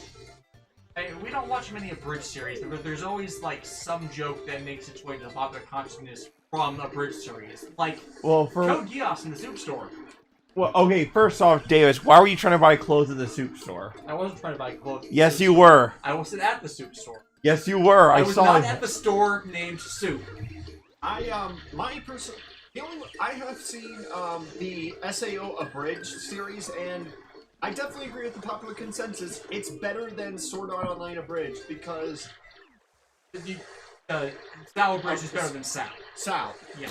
My bad. Yeah, John's John has a tendency to brain fart constantly. It is a problem, but I really liked that one, and hell, the finale for it has some good hell yeah moments, like playing the theme song during the final battle, and it has one of the best ending gags of the series when what's the main character's name again? Kirito. Kirito wakes up in the hospital, is like, gotta find her. It's like, wait, is that a cat? Oh yeah, so this kid. Yeah. Oh, that guy in a hoodie. Yeah. You see, my dad, he went off to battle Hooktail long ago, but he never came back. I miss him, of course. I miss him badly, but this isn't just about avenging my dad. No, that's not true. Revenge is a part of it. I think that's a big part. He's thirsty for blood. Why not convert Seven Samurai into DVD? Or at least that's what I'm assuming. That's not a issue. The problem, I don't have any problems with doing that. Well, the only problem I do have is I still need a VHS player to do that. I don't have a VHS player. Mine went missing in the various moves over the years. Yeah, so we got a new party member, Coops. Yeah, we can press X to shoot out his shell. Can he upgrade into a blue shell? No. Aww. But he can do this. Look, you can actually like pick him and hold him in place with the X button, and then. Gregory Spring asks, how do you get a hoodie under a shell? My answer is very carefully. Ask John. Alien Cullen O'Neill asks, ask John if he's seen the SWE version of My Hero Academia. They are the same people behind Sour Bridged. I have not seen that one. I've fallen out of watching a lot of the Bridge series, but that's not because I don't like it anymore. It's just more of like a it's just like a timing and sort of general interest. But if it's good, I'll take a look at it. Overall thoughts on Pokemon Sword and Shield and its DLC. I have not purchased the DLC, but I like the core game. I did purchase the DLC, and it was actually pretty fun, all things considered. These Pokemon should have been in the base game, I will agree. But for what they did, I appreciate it. Which one do I prefer? I think I prefer Crown Tundra, simply because the winter setting and aesthetics work for me a lot more. But I do like how DLCs try to add a bit of lore and difficulty into these games, and hunting down the new legendary birds was actually pretty fun, all things considered. And really, as far as DLCs go, they're probably one of the better ones out there because they actually give you some sizable content to work with, Not an entirely new game, but at least I want to say at least 4 hours worth, you know what I mean? But depending on how well you do with battling the various Pokemon. Yeah. Legends Arceus. Legends Arceus? Oh, yeah, the new game that's coming out.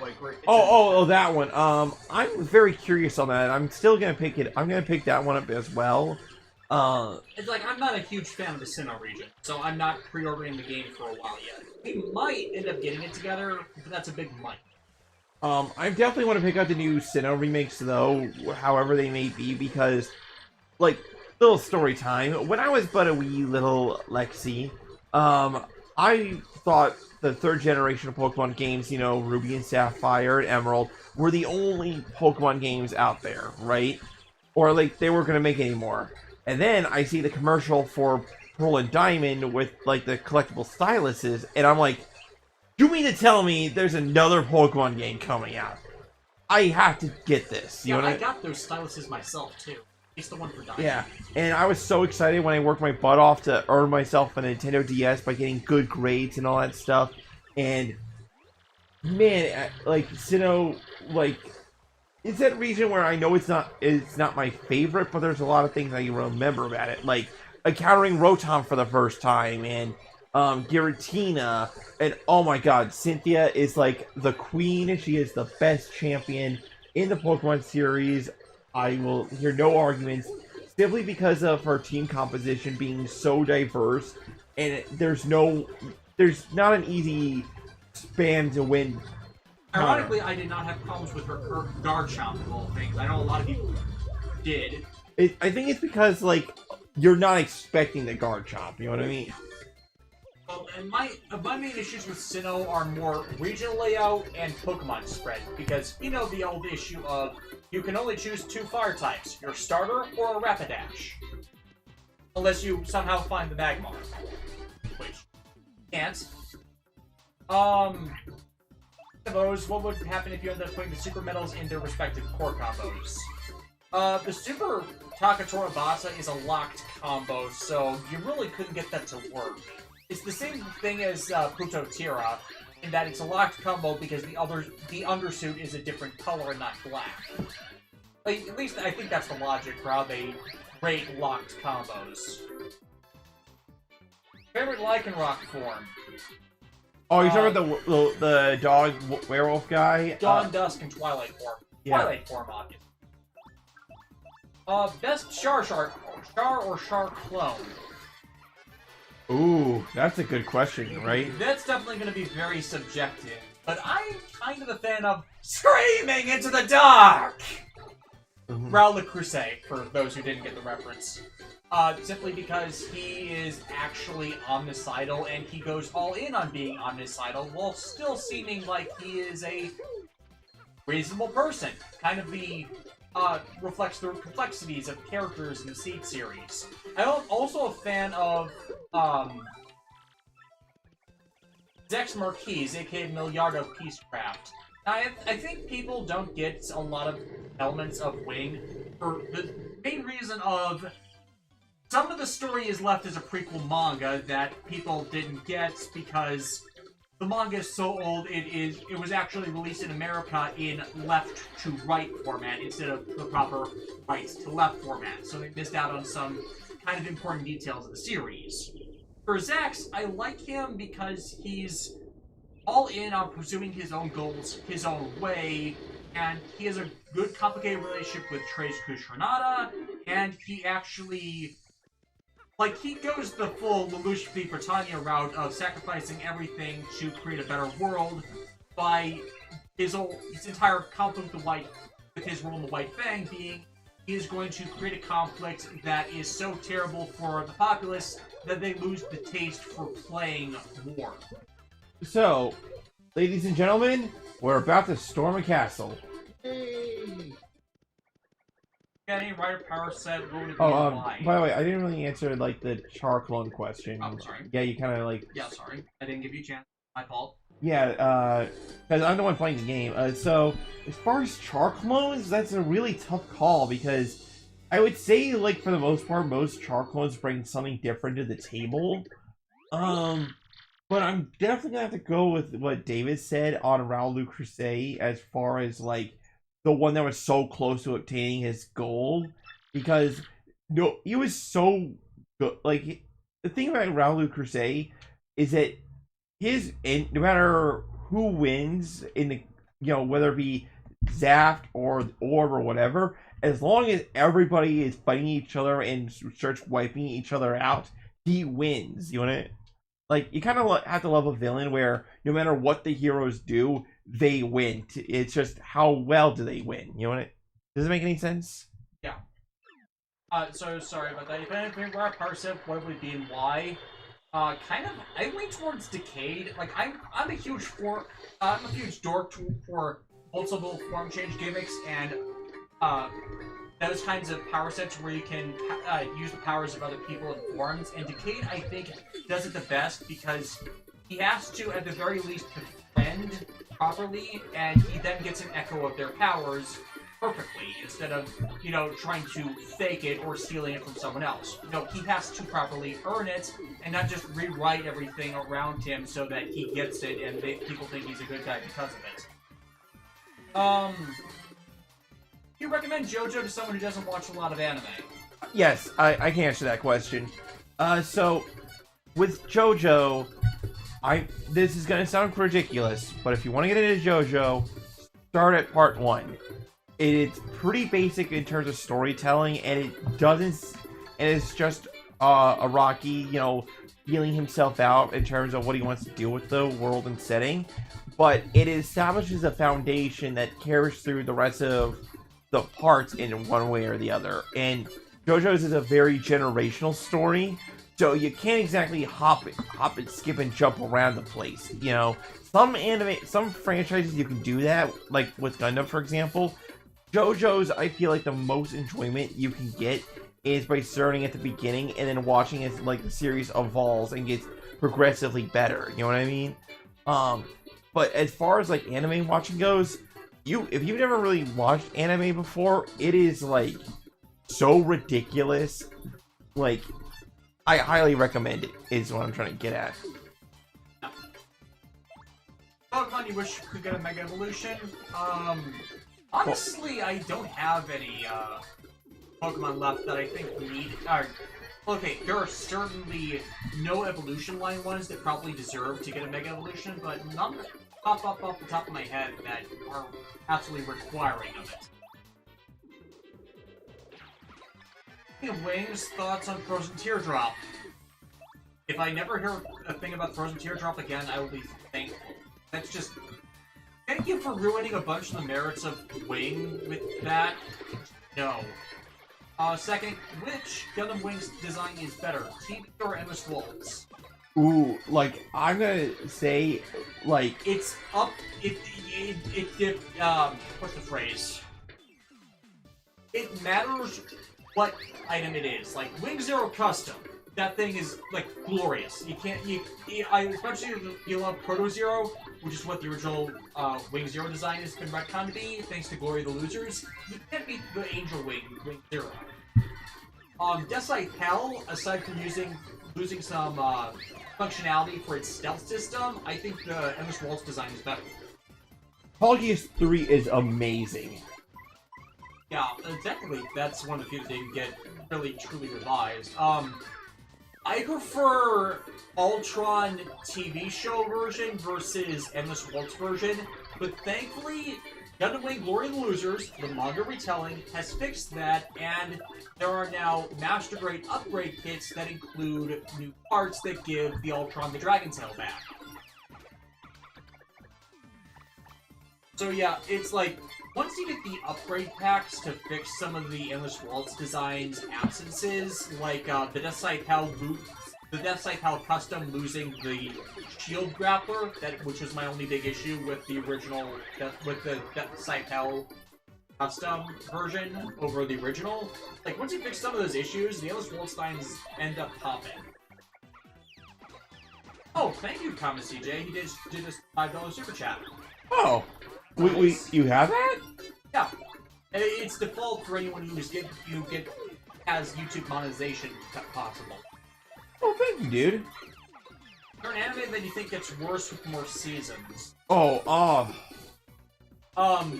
That's gonna depend on who wrote it, who directed it, and who animated it. Like, My Hero Academia Season 4, I think there was agreement that it was lacking because the main writer was gone, and the animators were working on doing the movie. They prioritized the movie over trying to do the series right first, and the movie they ended up making a lot of people really did not like.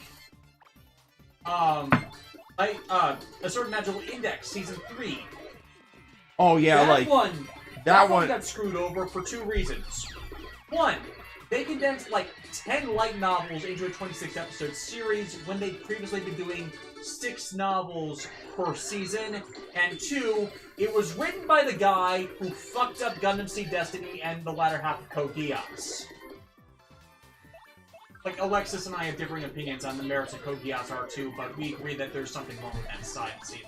I would say with my problems with R2 is that in order for the ending to work, we kind of have to, like, have characters act out of character, and it's like, if you wanted an ending where, I'm not going to really spoil it for anybody, but if you wanted that ending to occur, then that's fine. There's nothing wrong with that ending, per se, but how we get there raises some questions about the merits of that ending. If that makes any sense, like... I describe it as Code Geass R1 is actions as a consequence of character.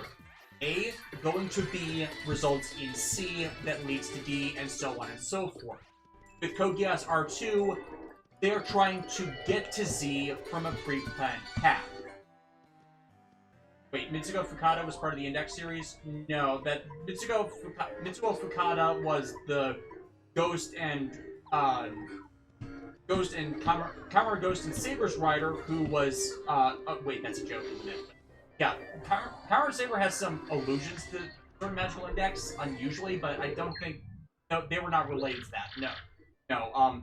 But back on point, Code Geass has the ending planned out, but then they're daisy-chaining how did we get there and working their way back from a conclusion. And that's where a lot of the problems come in, because the way they are plotting this out has things not work out so well that way in regards to character. Yeah, so real quick. Oh no! Alas, poor Yorick. It's like they designed that backwards relationship to get to the ending so inconsistently that if you avoid Shirley Finette dying, spoilers for those who haven't seen Code Geass R2, you can literally derail the rest of the process of events, because then none of the events that happen subsequently will actually end up occurring the way they need to at ending. You can't.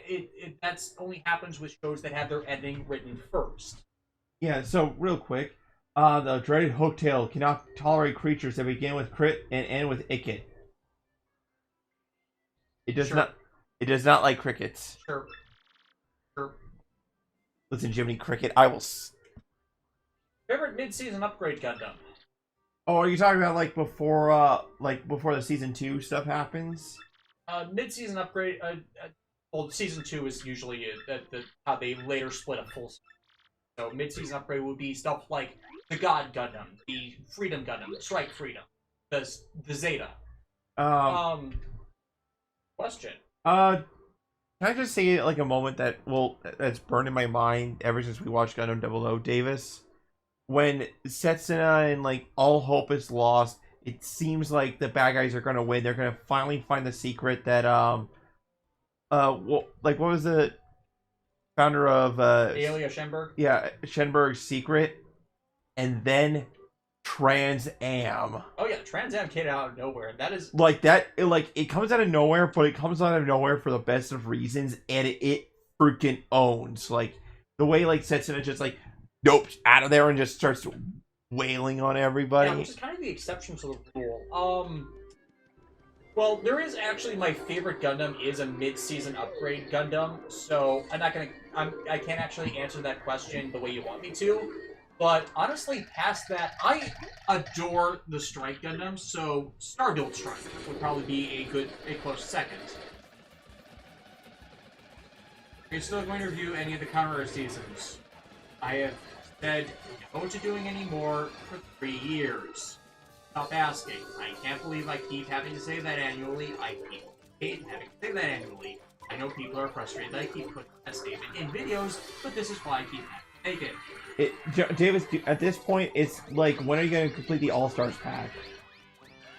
Never. Never going to complete the All-Stars pack, because I do not play Super Mario normally. And yes, that was the completionist reference. Oh yeah, that was.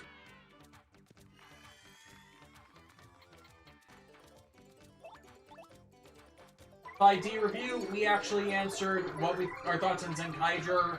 I'm refusing to watch it because I refuse to watch anything more that Shirakura has made. Alexis has watched the first 4 episodes and mediocre. Mediocre.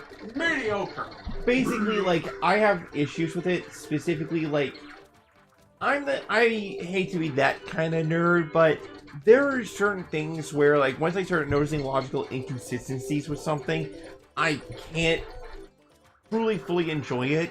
And by logical inconsistencies, I don't mean like necessarily in the real world. I mean like in universe. Like when like you say one thing but another thing happens, kind of. You say one thing and immediately do another. Basically, what broke any chance of me actually liking or respecting Ryu. So yeah, I'm refusing to watch it. And the other thing about Zenkaiger is it's written by the person who was behind Zoojer, which broke for me with its final arc. It's unwatchable for me now. And also Lupat, which we gave 30 episodes, it kept wasting its potential because it insisted on doing the Sentai versus Sentai thing.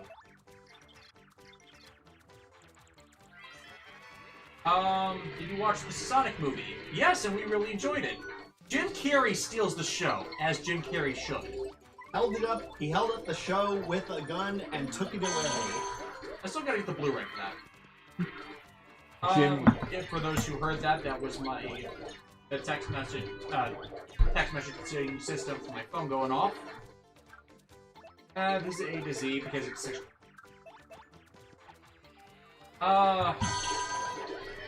Yeah, it does that twice. Skyfire, rewatching a lot of my old stuff. Your double videos are catching some of, if not your best work.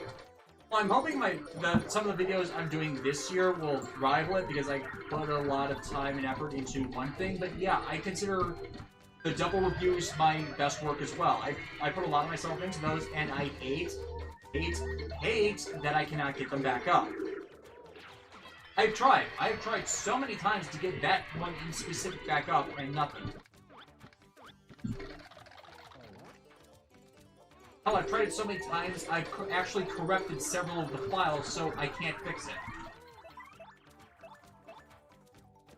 Important question, Tequila or Nether Gundams? Ooh! Oh, okay, we're talking about a death battle here. We gotta talk about some pro strats right now, alright? Alexis got the G Gundam, Collector's Edition set, so she got the Tequila shot glass and gave it to her sister, because she loves G Gundam, so just that much. I love, like, the minute I heard that G Gundam was getting, like, itself a Blu-ray, like, release, I'm like, Collector's Edition, I don't care, I am all over that. J5's asked if we still watch Ruby. Yes, we finished Season 8. And we have conflicted feelings. On the one hand, a lot of this Season 8 is, like, I would say it's, like, definitely a marked improvement. That's the other thing about Ruby that I appreciate. I absolutely love how every season it seems like they keep putting more and more of themselves into the production. Writing aside, you can't deny that the animation is a far cry from when it first started, you know what I mean? Yeah, it's improved a lot over the years. It continues to improve. That doesn't mean that we don't have issues with some of the things they do. Like, spoilers for those who haven't seen Season 8, Penny dies for real. And that pisses me off so much. Like, so much. Like, they'll probably pull the gambit of, that her dad can revive her one last time but like by killing himself. But the thing is, that would have worked if she was, like, in her robot self, you know what I mean? Not once they did the Pinocchio, I'm a real girl thing. Yeah, once they did that, then that was the... Oh. Yeah. Coupled with how much Red vs. Zero was god-awful. Red vs. Blue Zero, yeah. Red vs. Blue Zero was god-awful and borderline unwatchable due to its terrible, terrible direction, and we're not exactly very positive on Rooster Teeth right now. And, like, the reason I'm so upset about Penny's death is because, well, one, she brought a different flavor and dynamic to the team that I think was very necessary. Like, she was upbeat, positive, like, full of life. She had sword funnels. Sword funnels are cool. And, like, I just loved her relationship with Ruby. And the character, and I think at the end of Volume 7, when she got the Winter Maiden powers, was, like, amazing. Because this was, like, the robot who usually listens to commands, like, taking charge of her own destiny without any provocation. You know what I mean? And I think that was a really cool character moment. And by killing her and then having the Winter Maiden powers go back to Winter, it's like, are you saying that Penny should never have tried in the first place? Or, like, what was the point of this? Because it's not like the character had any... The character still could have gone places. Like, she's human now. How is she going to be able to learn how to fight when... Before, she was relying on her robot body, you know what I mean? Yeah. Like, plus, poor Jean being put in that situation again and having to make that choice because he screwed up the last time and refused to make it. So it's like, I hope that in Season 9 they address some of that and actually have him say it's because I failed Kira. But yeah, Rooster Teeth's not exactly on the ups and ups with us right now. Maybe that'll change, but we're not rushing back to getting more from them right now. From Cure Crystal. Oh, this is gonna end up being for both of us. What was your reaction to the Symphogear and Cure Major crossover that happened earlier this year? My mind was freaking blown, and I loved every minute of it. I heard the crossover itself was okay, but once that happened, I was all like, Symphogear is mecha, you can't convince me otherwise. Anybody who denies it is clearly living in the dirt. Like, Yeah, it's like we really enjoyed Kira Major. If you're not following my Twitter, I said on there, it is honestly the Sentai season I've liked the most since Kyoryuger. Of course, it's an Naruhisa Arakawa series. Naruhisa Arakawa does it for me.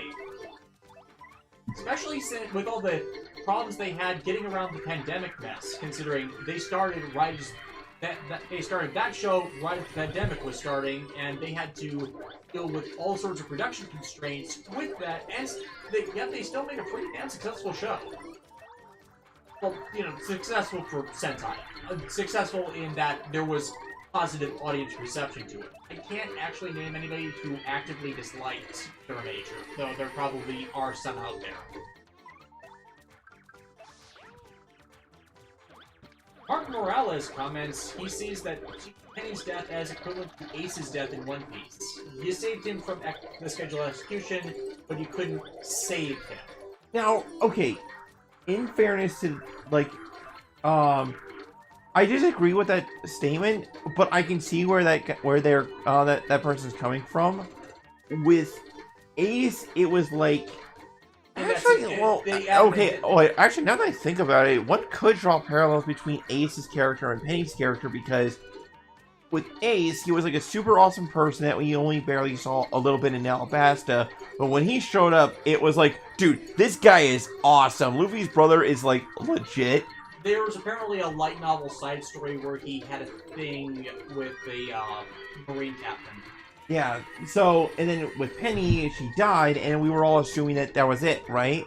But then it's like, no, guess what? I'm a robot. I can be rebuilt. That was, like, such a huge relief, you know what I mean?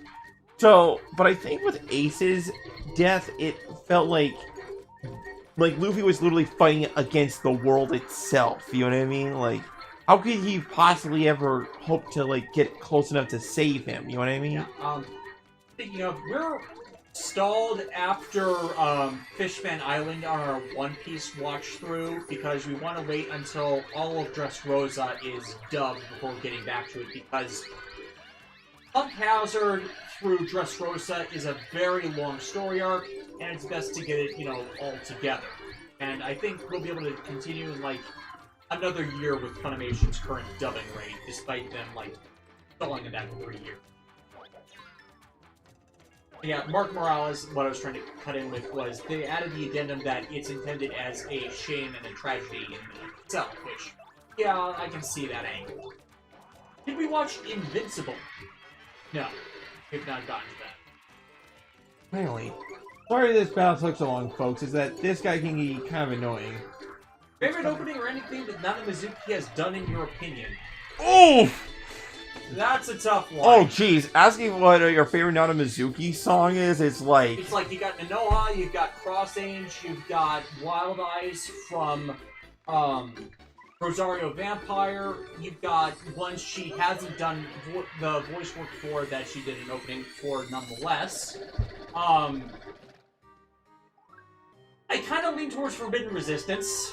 Forbidden Resistance is amazing as an opening, If you have no idea what I'm talking about, again, Super Robot Wars, we'll be discussing Nana Mizuki and a few missed opportunities with her later.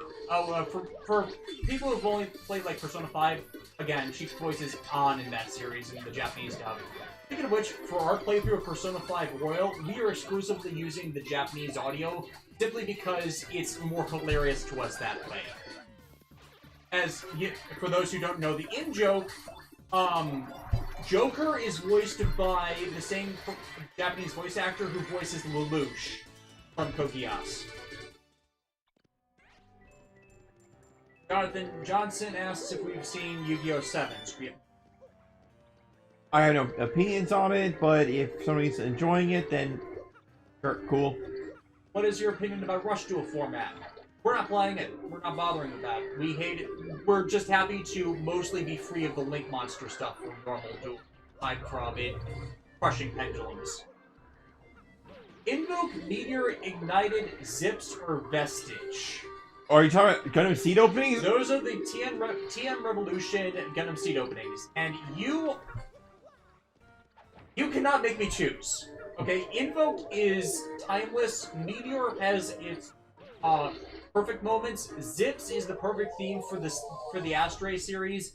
Vestige is a perfect entry theme for mid-insert theme, not as great as an opening theme, and Ignited is just. There's a reason they keep using it for the Super Robot Wars themes for the Seed Mix. It's like, okay, although I think another more impossible question is like which Sinful Gear opening is my favorite. Like, that would be like, I would just give up and quit at that point because I don't know. Air of Death also asks, what are your thoughts on the manga exclusive Shuffle Alliance upgrade Gundam? Oh, Shuffle Alliance upgrade Gundam. oh yeah, I know what he's talking about. I don't know their names, but not a fan of them. Like, would you believe me if I said they made Chibity's mech even more cowboy? I have not heard of this, so this is a thing that was not on my radar. It's, like, MSVs for the G Gundam series, I never see much of. Developed into the Gundam Max That looks terrible. Yeah, right? It's literally terrible.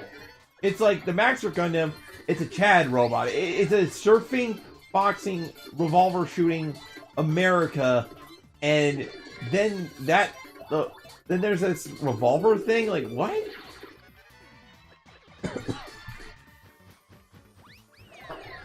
God Gundam has upgrade forms? What? This is the first I've heard of this. And thus, Davis's mind was blown. The Benkei and Build Fighters. The Dragoon Cavalier.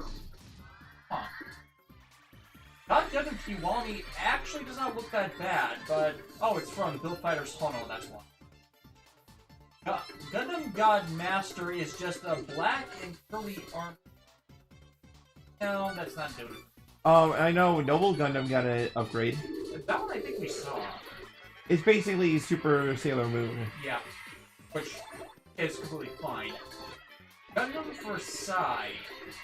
Okay, the Rose Gundam upgrade doesn't look that bad, actually. I'm looking these up on the, Gundam Wiki, by the way. Okay. Okay, what? On the, Gundam Wiki, it says that the Dragon Gundam is developed into Gundam Astray Red Frame Plane. Oh, it's just a color for Gundam Breaker. Gundam Double Dragon.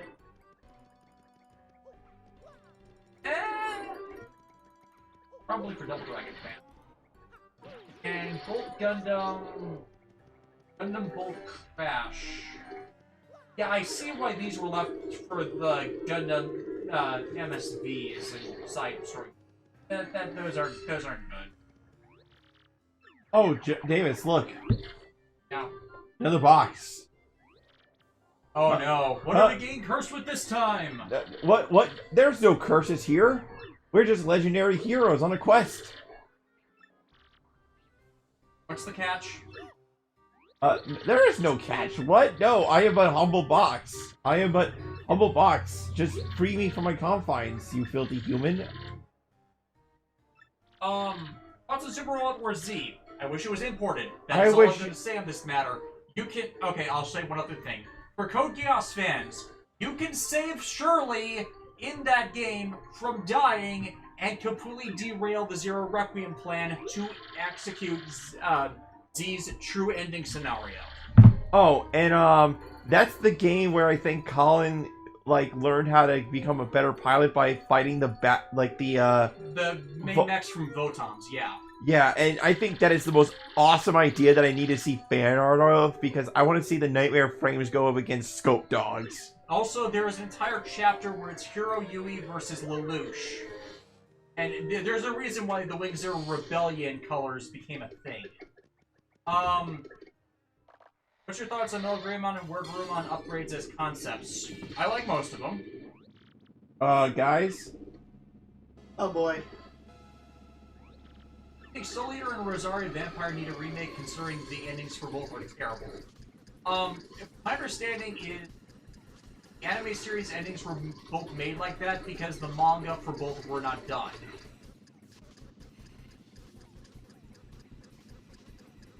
But yeah, those were not great endings, and the manga version endings, at least the one for Diary of a Vampire, is much better. Oh dear. Oh jeez, oh shit, oh crap, oh crap, oh crap. You ever seen Miraculous Ladybug? There's another series I have not gotten to. Alrighty. Well, let's just free this person from the chest. What do you think you'll get to the review of the Millennium World arc for Yu-Gi-Oh! Duel Monsters? Every time someone asks me that, I push it back another year. Oh, and also we just got cursed. Honestly, I wanted to do it this year, but because of everything, I could just not get it added to the queue. Hopefully next year, but don't exactly count on it. Like, I'd like to go back to those, but no guarantees. So yeah, would you like to see what the curse is this time?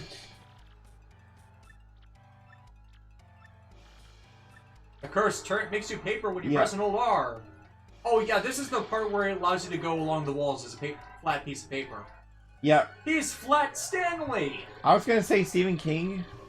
Thinner. I think Lauren Sahak is a better character than Kira Yamato. Actually, the one Gundam series we did not get to watching during that mass marathon. Oh, Turn A?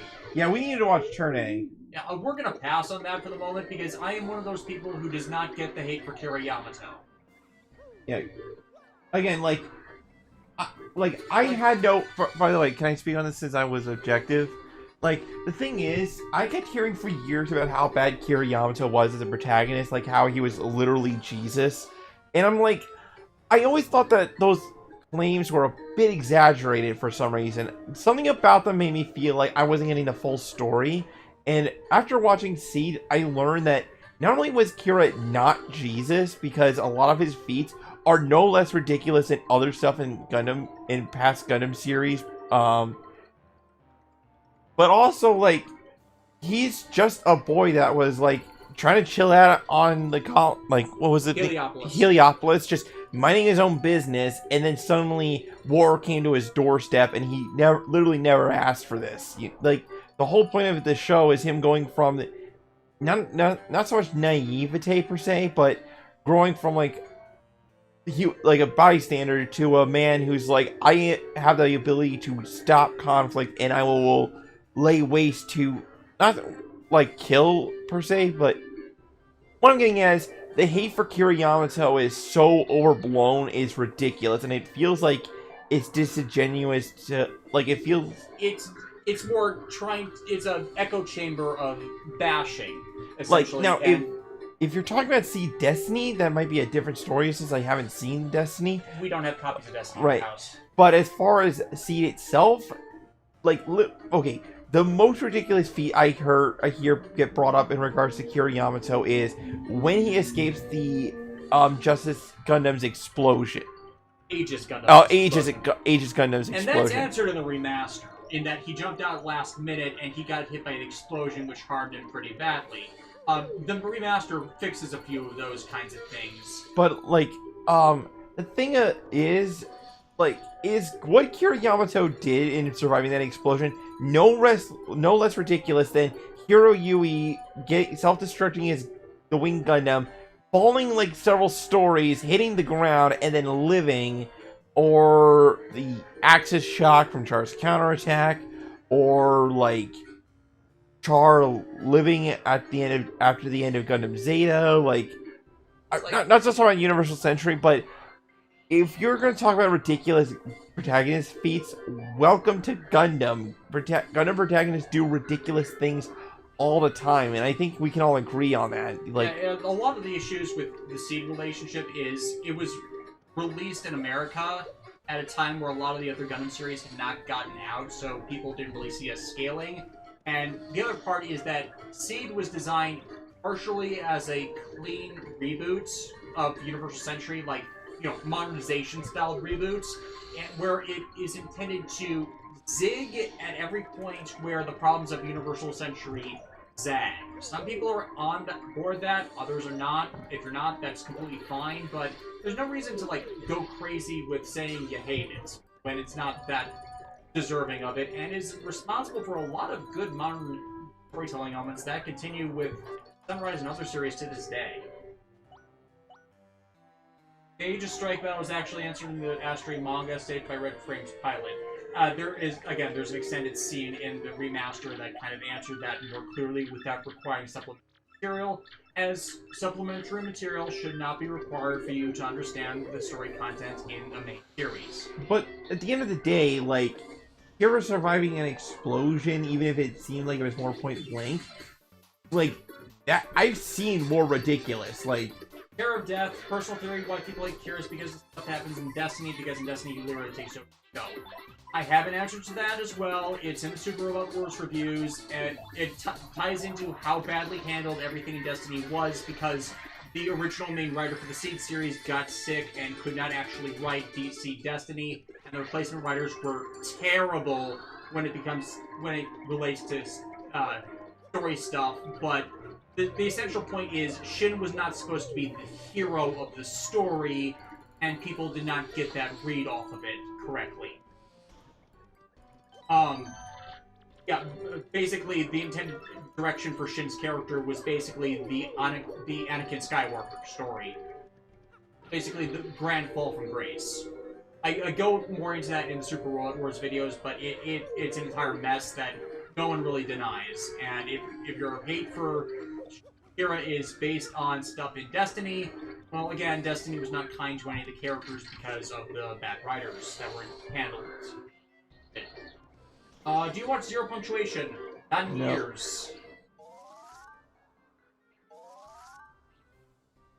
So Davis, what do you think of this game so far from what you're seeing?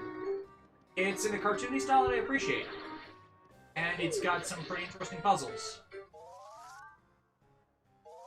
Yeah, like this first dungeon is like pretty basic. It's and honestly I'm just amazed at like how much of this I'm just doing on autopilot. Like which Super Robot Wars game was it where some characters were pulling out Kira Yamato? I believe that was the double, Super Robot Wars Double or J. I don't remember which, but it's an issue of it. The writer for that took the story out of context. And, like, again, to kind of conclude in the chat the Gundam Seed stuff, Destiny is a train wreck, but it still does some things, handles some things better than I feel are done with the stuff I have issue with the Universal Century stuff. Like, it's a give and take. Seed Destiny is definitely not a good Gundam series, but I can honestly think of worse. So, let's get off that tangent because Seed and Seed Destiny are kind of a hot thing.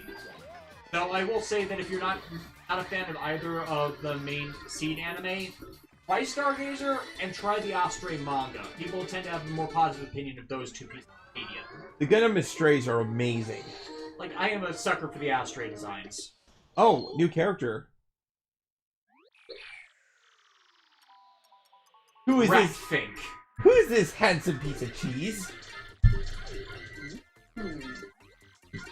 Hey, who are you? This castle is a rodent infestation. I'm Miss Mouse. Painted yellow and called a Pikachu because of the harp tail. Which genre of anime is your least favorite?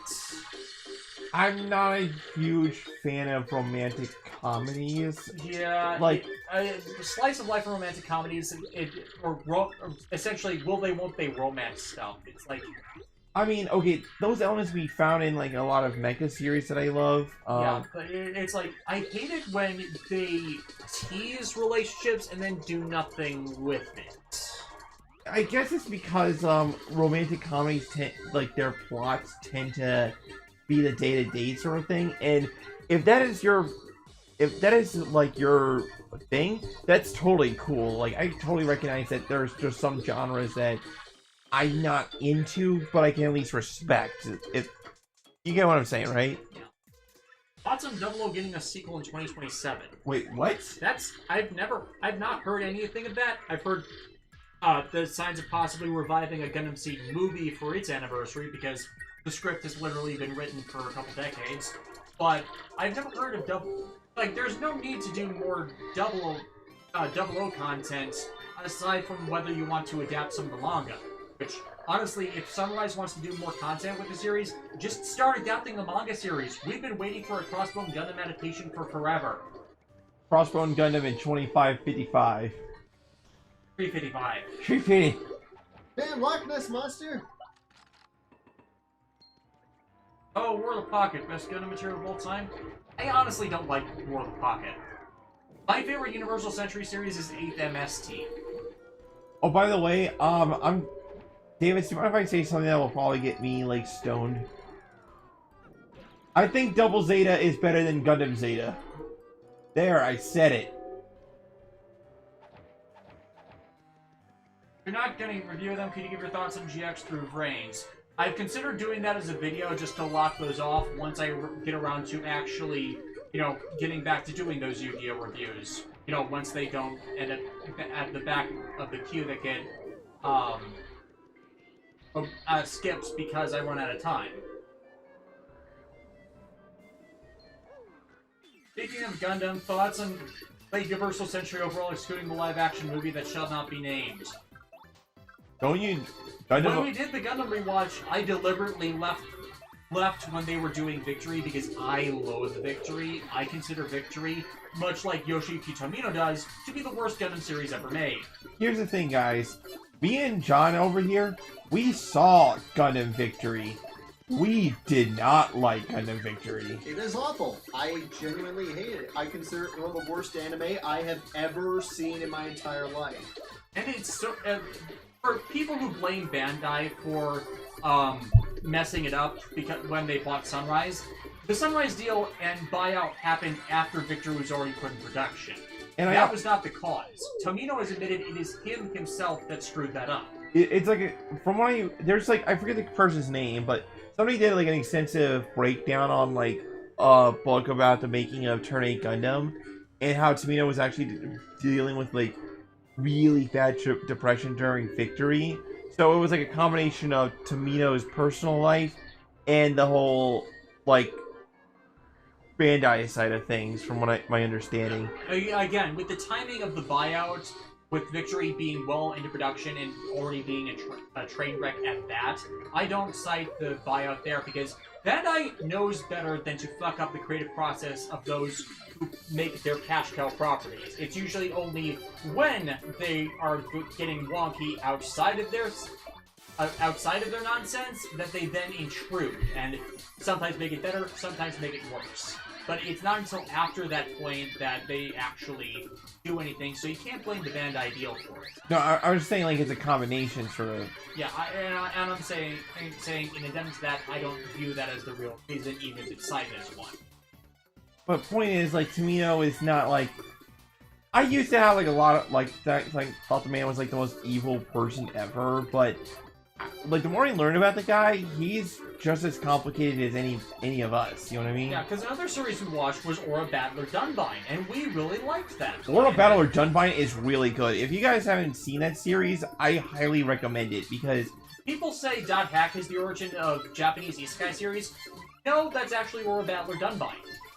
Like, as far as isekai, as far as like the travel to another world anime style is concerned, and the thing I love about Dunbine is that a lot of the characters are stock fantasy tropes, but that's okay because while they may be stock fantasy tropes, it actually plays to the greater themes of the story, which is what happens when people gain access to power far beyond their recognition. Yeah, but our view is Tomino made Zeta Gundam, and then he never really stopped. And that's where the problems come in, because Tomino was not satisfied with Zeta Gundam. That's why we got the later 2000s era movie trilogy trying to redo it right. And the only exception to that seems to be Double Zeta, because he deliberately wanted to make something that was more fun and happier while still, you know, using his own same tropes. But after that, he kind of compounded his errors from Zeta Gundam and the problems of Zeta Gundam itself more and more in his following stuff, in that the more he had his hands in something, the more it was a story that just didn't work. Case in point, Gundam Reconquista in G. which is another series that I just... No. No. Although the ending and opening things slap. Yeah. Well, the opening, yes. The ending... I'm a fan of it. The ending makes me nauseous due to how they animate it. It does not work. I was talking about the song itself. The song itself is fine. But it's connected to an ending that is terrible. An ending sequence, I should say. Hyper Miteki X8 versus Kabuto Hyper. Ooh. As long as Kabuto Hyper does not use Hyper Clock Up to travel back to before X8 enters Hyper Muteki form. That is the only exception there. But of course, it's the obvious exception because, of course, Kabuto Hyper would win that way. But saying that option wasn't available, right? If that option was not available or being used, Hyper Muteki is the winner. Hyper Muteki beats everything but Super Rising Ultimate Kuga and Decade. I really love Mecha series, like, to an unhealthy degree. I've heard of Seven's maximum summoning and monsters. The three-piece monster summons? Nah, they're not our thing. It makes sense for what they're trying to do with the Rush Duels, but they're, like, if we want a big monster, we want to summon it out our way, even though the maximum monsters are kind of like Exodia when you think about it. Yeah. So it's a different style that I'm not opposed to, but I'm not really enthralled in ever doing. Especially because it requires you absolutely need to get these 3 cards from packs, if they've actually made them. I'm not sure if they have. Again, we haven't been following the card game that closely for a while now.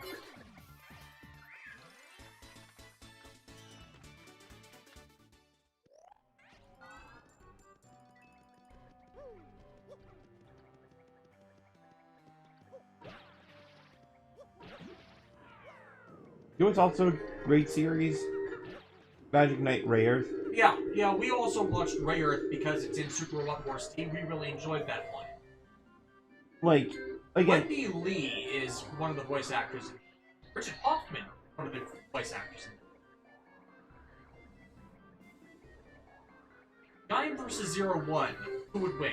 Ooh. Okay, I need to clarify this. Are we counting 0-2 in its power set, or are we counting Realizing Hopper as his final form because of how, you know, Izu got the 0-2 power set? Spoilers, by the way. Spoilers, by the way, for 0-1's post-series movie. Yeah, because I think 0-2's prediction abilities would kind of make it a bit overpowered for avoiding most of Gaim Kiwami's arsenal. Like, even though Gaim has god powers. He has the power of God and anime on his side. Kind of missed... Yes, he actually did miss the answer to this one, Skyfire, but that is alright. Thoughts of Human Adventure 2020 are it's frustrating. Current plans on customizing Gunpla. Ooh, finally Okay, Alexis and I are doing a Symphogear customization project. She has collected a few kits she wants to do. I am turning the entire Core Gundam line into the Symphogear girls.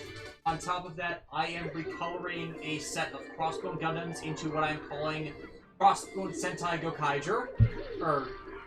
Yeah, it's basically a Gokaiger colored Crossbone Gundam series. Yeah, so, for the, like, as for like, my custom Chris Yukine Gundam, I'm gonna be combining the, Double X high grade and the heavy arms high grade with it, plus like any kind of weapons I can find. You know what I mean? Yeah, we also have a Double X master grade for that, which I've given her my heavy arms no grade, or at least if I still have it in one of my bins, I want to hand that over to. And also for my customizations, I am combining a Astray Red frame with the legs from the Sengoku Astray with the main body of my spare 00 Quantao with the wings from the Freedom and just upgrading the Astray Red Dragon into a more kingly form, if you will get the reference. Most people will not get the reference. I would be surprised if anyone actually does. Yes, counting 0-2 on Gaim versus 0-1. I think we kind of answered that with the prediction ability being able to get around most of the gun's abilities. Decade versus Gain Kiwami versus Kuga Super Rising Ultimate. Decade. Decade, like, the thing is with Decade as to why, like, one could say he wins every encounter is, it's almost like as long as Decade is able to still maintain his ability of turning into past riders, then that is like a plethora of counters he can just, like, conjure up. You know what I mean? Yeah, and even the Decade versus ZO, V-Cinema? OVA, for lack of a better term, because it wasn't a V-Cinema, it was a Toei Tokusatsu fan club video, was bullshit because they already established in ZO that Decade's mere presence disables the abilities of ride watches, and Oma ZO kind of can't exist without taking the powers from ride watches. So, Decade completely won losing like he did, and like getting one punched. That's complete bullshit, and everyone was calling it out on that. Yeah, because like even in the, like if you're not a fan of power scaling or anything of the sort, which is totally cool, there is a rules consistency that needs to be followed. Especially since Oma Zio was then defeated by Zio using Decade Arms plus the Saber Ride Watch, a power set that is distinctly weaker. Distinctly. Especially, you know, using Decade's powers in that as well. Oh, by the way, folks, we're almost at the end. Ow. Decade is the Ben 10 of Kamen Rider. No arguments there. Any thoughts on Dino Fury? Not watching it, so no thoughts.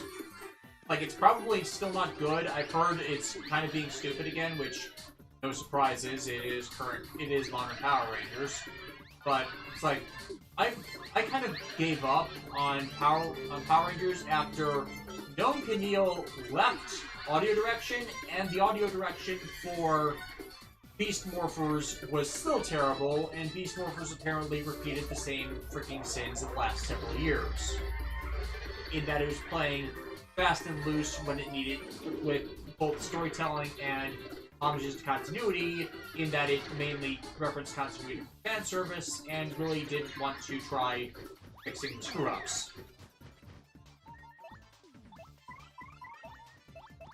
Like, fan service does not, continuity fixes make.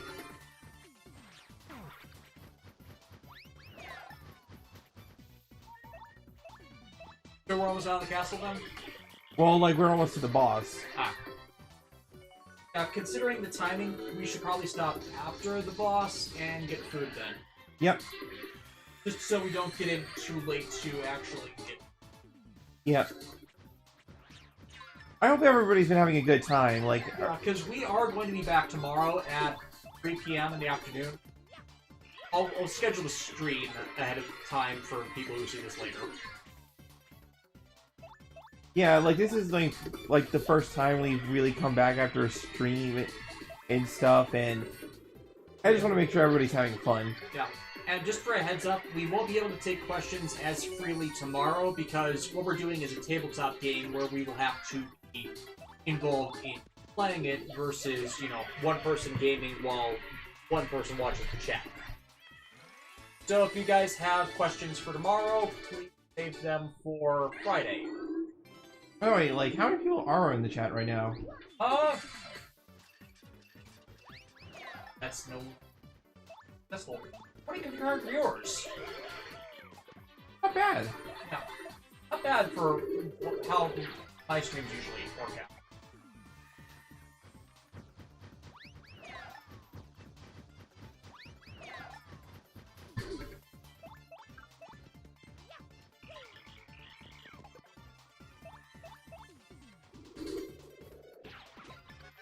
Oh wow, this case is actually working much better with methyl ethyl ketone.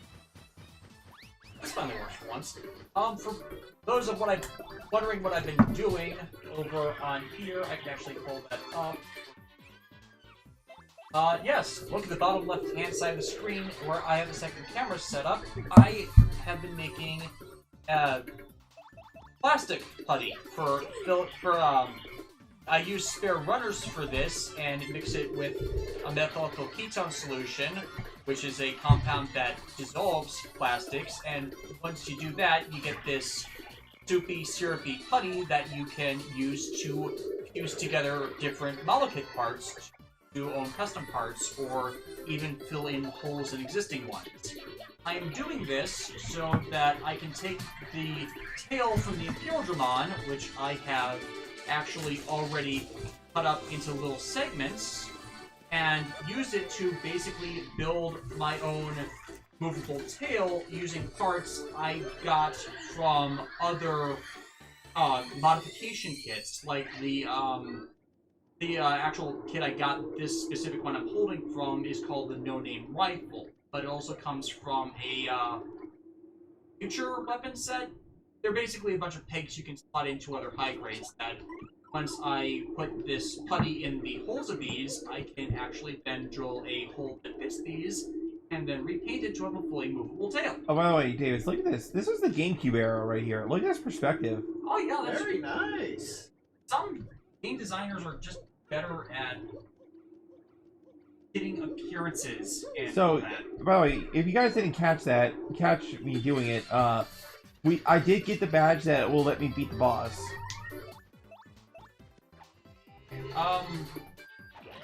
Which game are we doing tomorrow? That's a surprise. You'll have to tune in to see.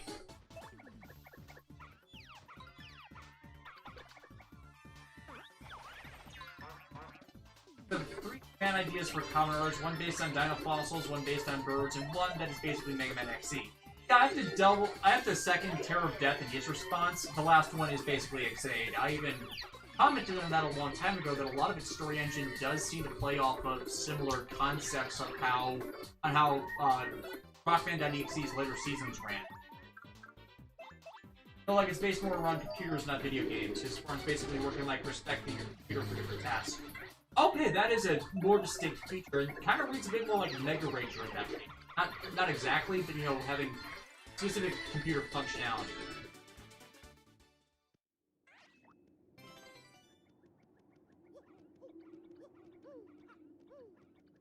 All right.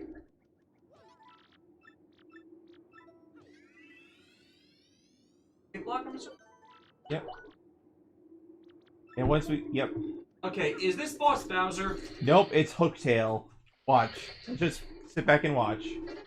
Who dares approach me? Who dared to kill a king's dare? And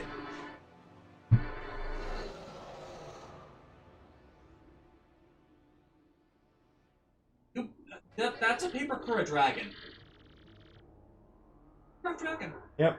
So you are the friends of the strange garbed one who came earlier. I didn't expect more to come to steal the treasure I protect. Such rashness. That was foolish, I fear. Do you really think you could beat me? But you're so small and you don't appear tasty. I suppose you might make a good snack. And the bottoms of your feet smell like they might make a good sauce with some spices. Dang. What I'll do is saute you to crispy goodness and gobble you down head first. Hey, you wanna go head first? There's nothing but fat up there. Boss time! Hooktail. Doesn't even fit on the stage. The day where a dragon is beaten by jumping on it. That's Hooktail. It'll stomp and munch on you, and it has a much more dragonish attack, stinky, fiery breath. Ideal for the fossil rider. His suit is wrapped around him and they glow in the dark. Geki Geki Bone, Mara Mara Burn. Big hands. Yep. Who's gonna be watching the Hathaway Splash movie when they come out? I was actually asking you, Davis, if that ever does come to theaters, if you wanted to watch it with me, and I would not be opposed, but for those who don't know Gundam Hathaway Splash, downer ending. At least unless they changed that for the movies. And by the way, so one of the this thing's weakness, right? The thing that will actually make us hurt it is that it hates things that begin with crit, it ends with icket. So crickets, right? Chirp chirp. Yep. We found a badge in the castle that basically makes all my attacks sound effects sound like a cricket, right? So let's watch.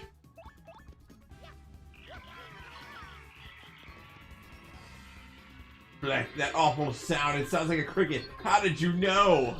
Stop that this Cricket instant. noises, my one weakness! Look, I got really bad food poisoning once when I ate a cricket. I hate them. Oh, he's never had chocolate-covered crickets? Delicious. No.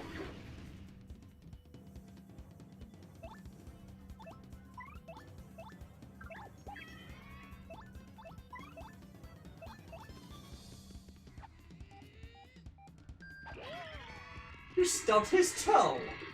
Must not gag my poor me. So very woozy. Dragons barf acid. This is not a good plan. You know how concentrated that acid has to be to dissolve what a being that size eats? Ugh.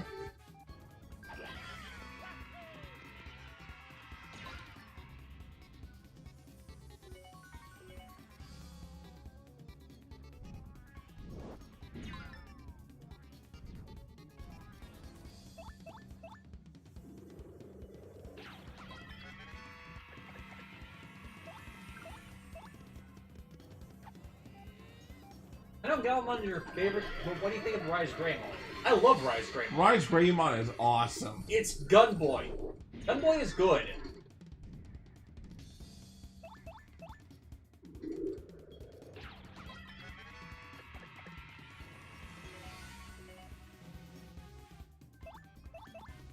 I'm just whacking this thing's foot. That makes sense. Wait, hold up a moment. I give up, please. I won't be so bad anymore, I promise. In fact, I'm sorry for everything. Yeah, to prove it, I'll give you 1,000 coins. What do you say? Keep your coins, fiend! Wait, you're not gonna take the bribe? You must be joking. You don't need any coins? And how about the lovely, rare, extra special badge I have? I'll give you that. It's one of a kind, and it's yours for a limited time only. Will you take it? I think we should hold out for more. Keep it, you cad! Bad? Really? Oh, Well, I suppose I could apologize by letting you smell the bottoms of my feet. Ew. People pay good money to do this. Oh my god, I didn't even catch that as a kid. That's... Oh god, this is before the Iron Age really took off. How did they know? Oh, I'm completely being honest right now.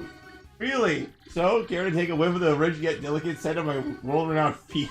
That's disgusting. Why would you do that? We're not foot worshippers.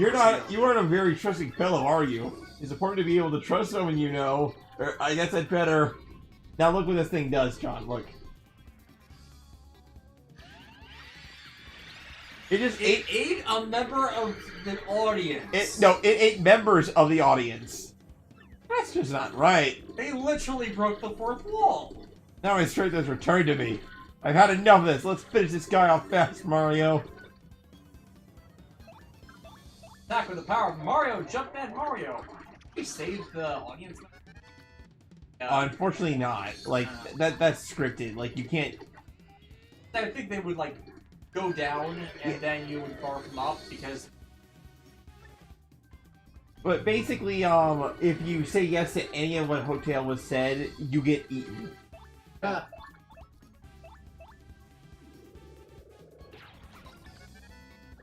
Hey, that was kind of sus. Oh, and for the people who are interested, who have been seeing all the Among Us streams, yeah, we're likely not doing that. Probably like to play that at some point, but the problem with us doing that together is we have to be in separate rooms. Yeah, also, Gurk! How? Why? There's still so much I wanted to do with my life, so many meals! Blur.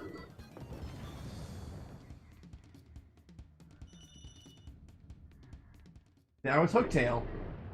Blur.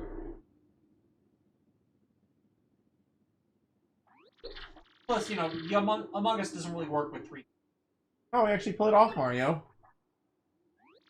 Now all I have to do is find that crystal star thing you're looking for. Does he look like he's chewing? It's supposed to be like a boxer sort of thing, yet like he's a brawler. Yeah, I've been chipping his mouth. Yeah. Well, that... Are you... Damn it, that's how Koopas look, you son of a bitch! Blur. Oh, so that's where the blue shell is. Yeah, that's his dad. He's alive. Yeah, his dad was not dead. He was just tucked up in a shell all this time. Dad! Hooktail is apparently also a girl. Yep, but there's nothing that really tells you that until like you look it up.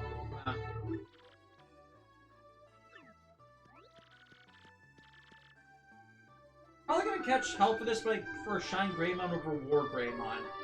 Shine Greymon? That's a legit opinion. That is legit. That is legit. Because they are doing two distinct sets of things.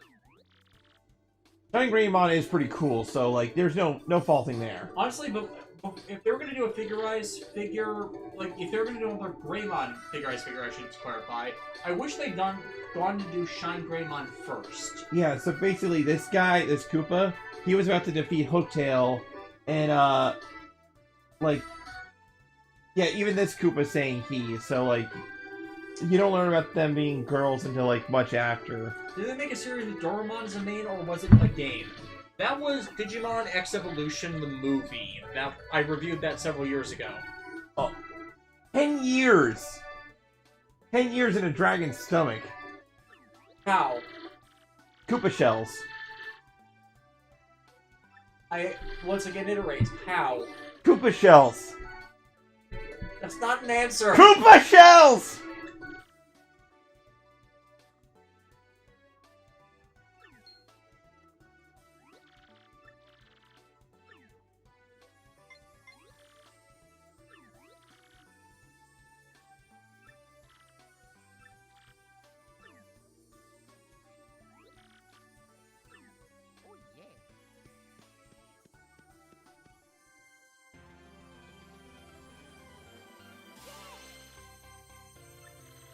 And now you learn the special move, Earth Tremor. Mario opens a fault line under the Koopa Kingdom. End of chapter. Alright, this is a pretty good stopping point then. Well, there is some stuff that occurs after the chapter, but yes.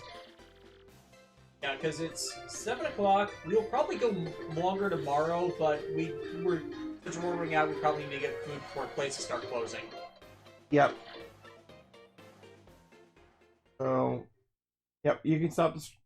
Yep. Alright. So, again, we will be streaming again tomorrow, guys. Hope to see you there.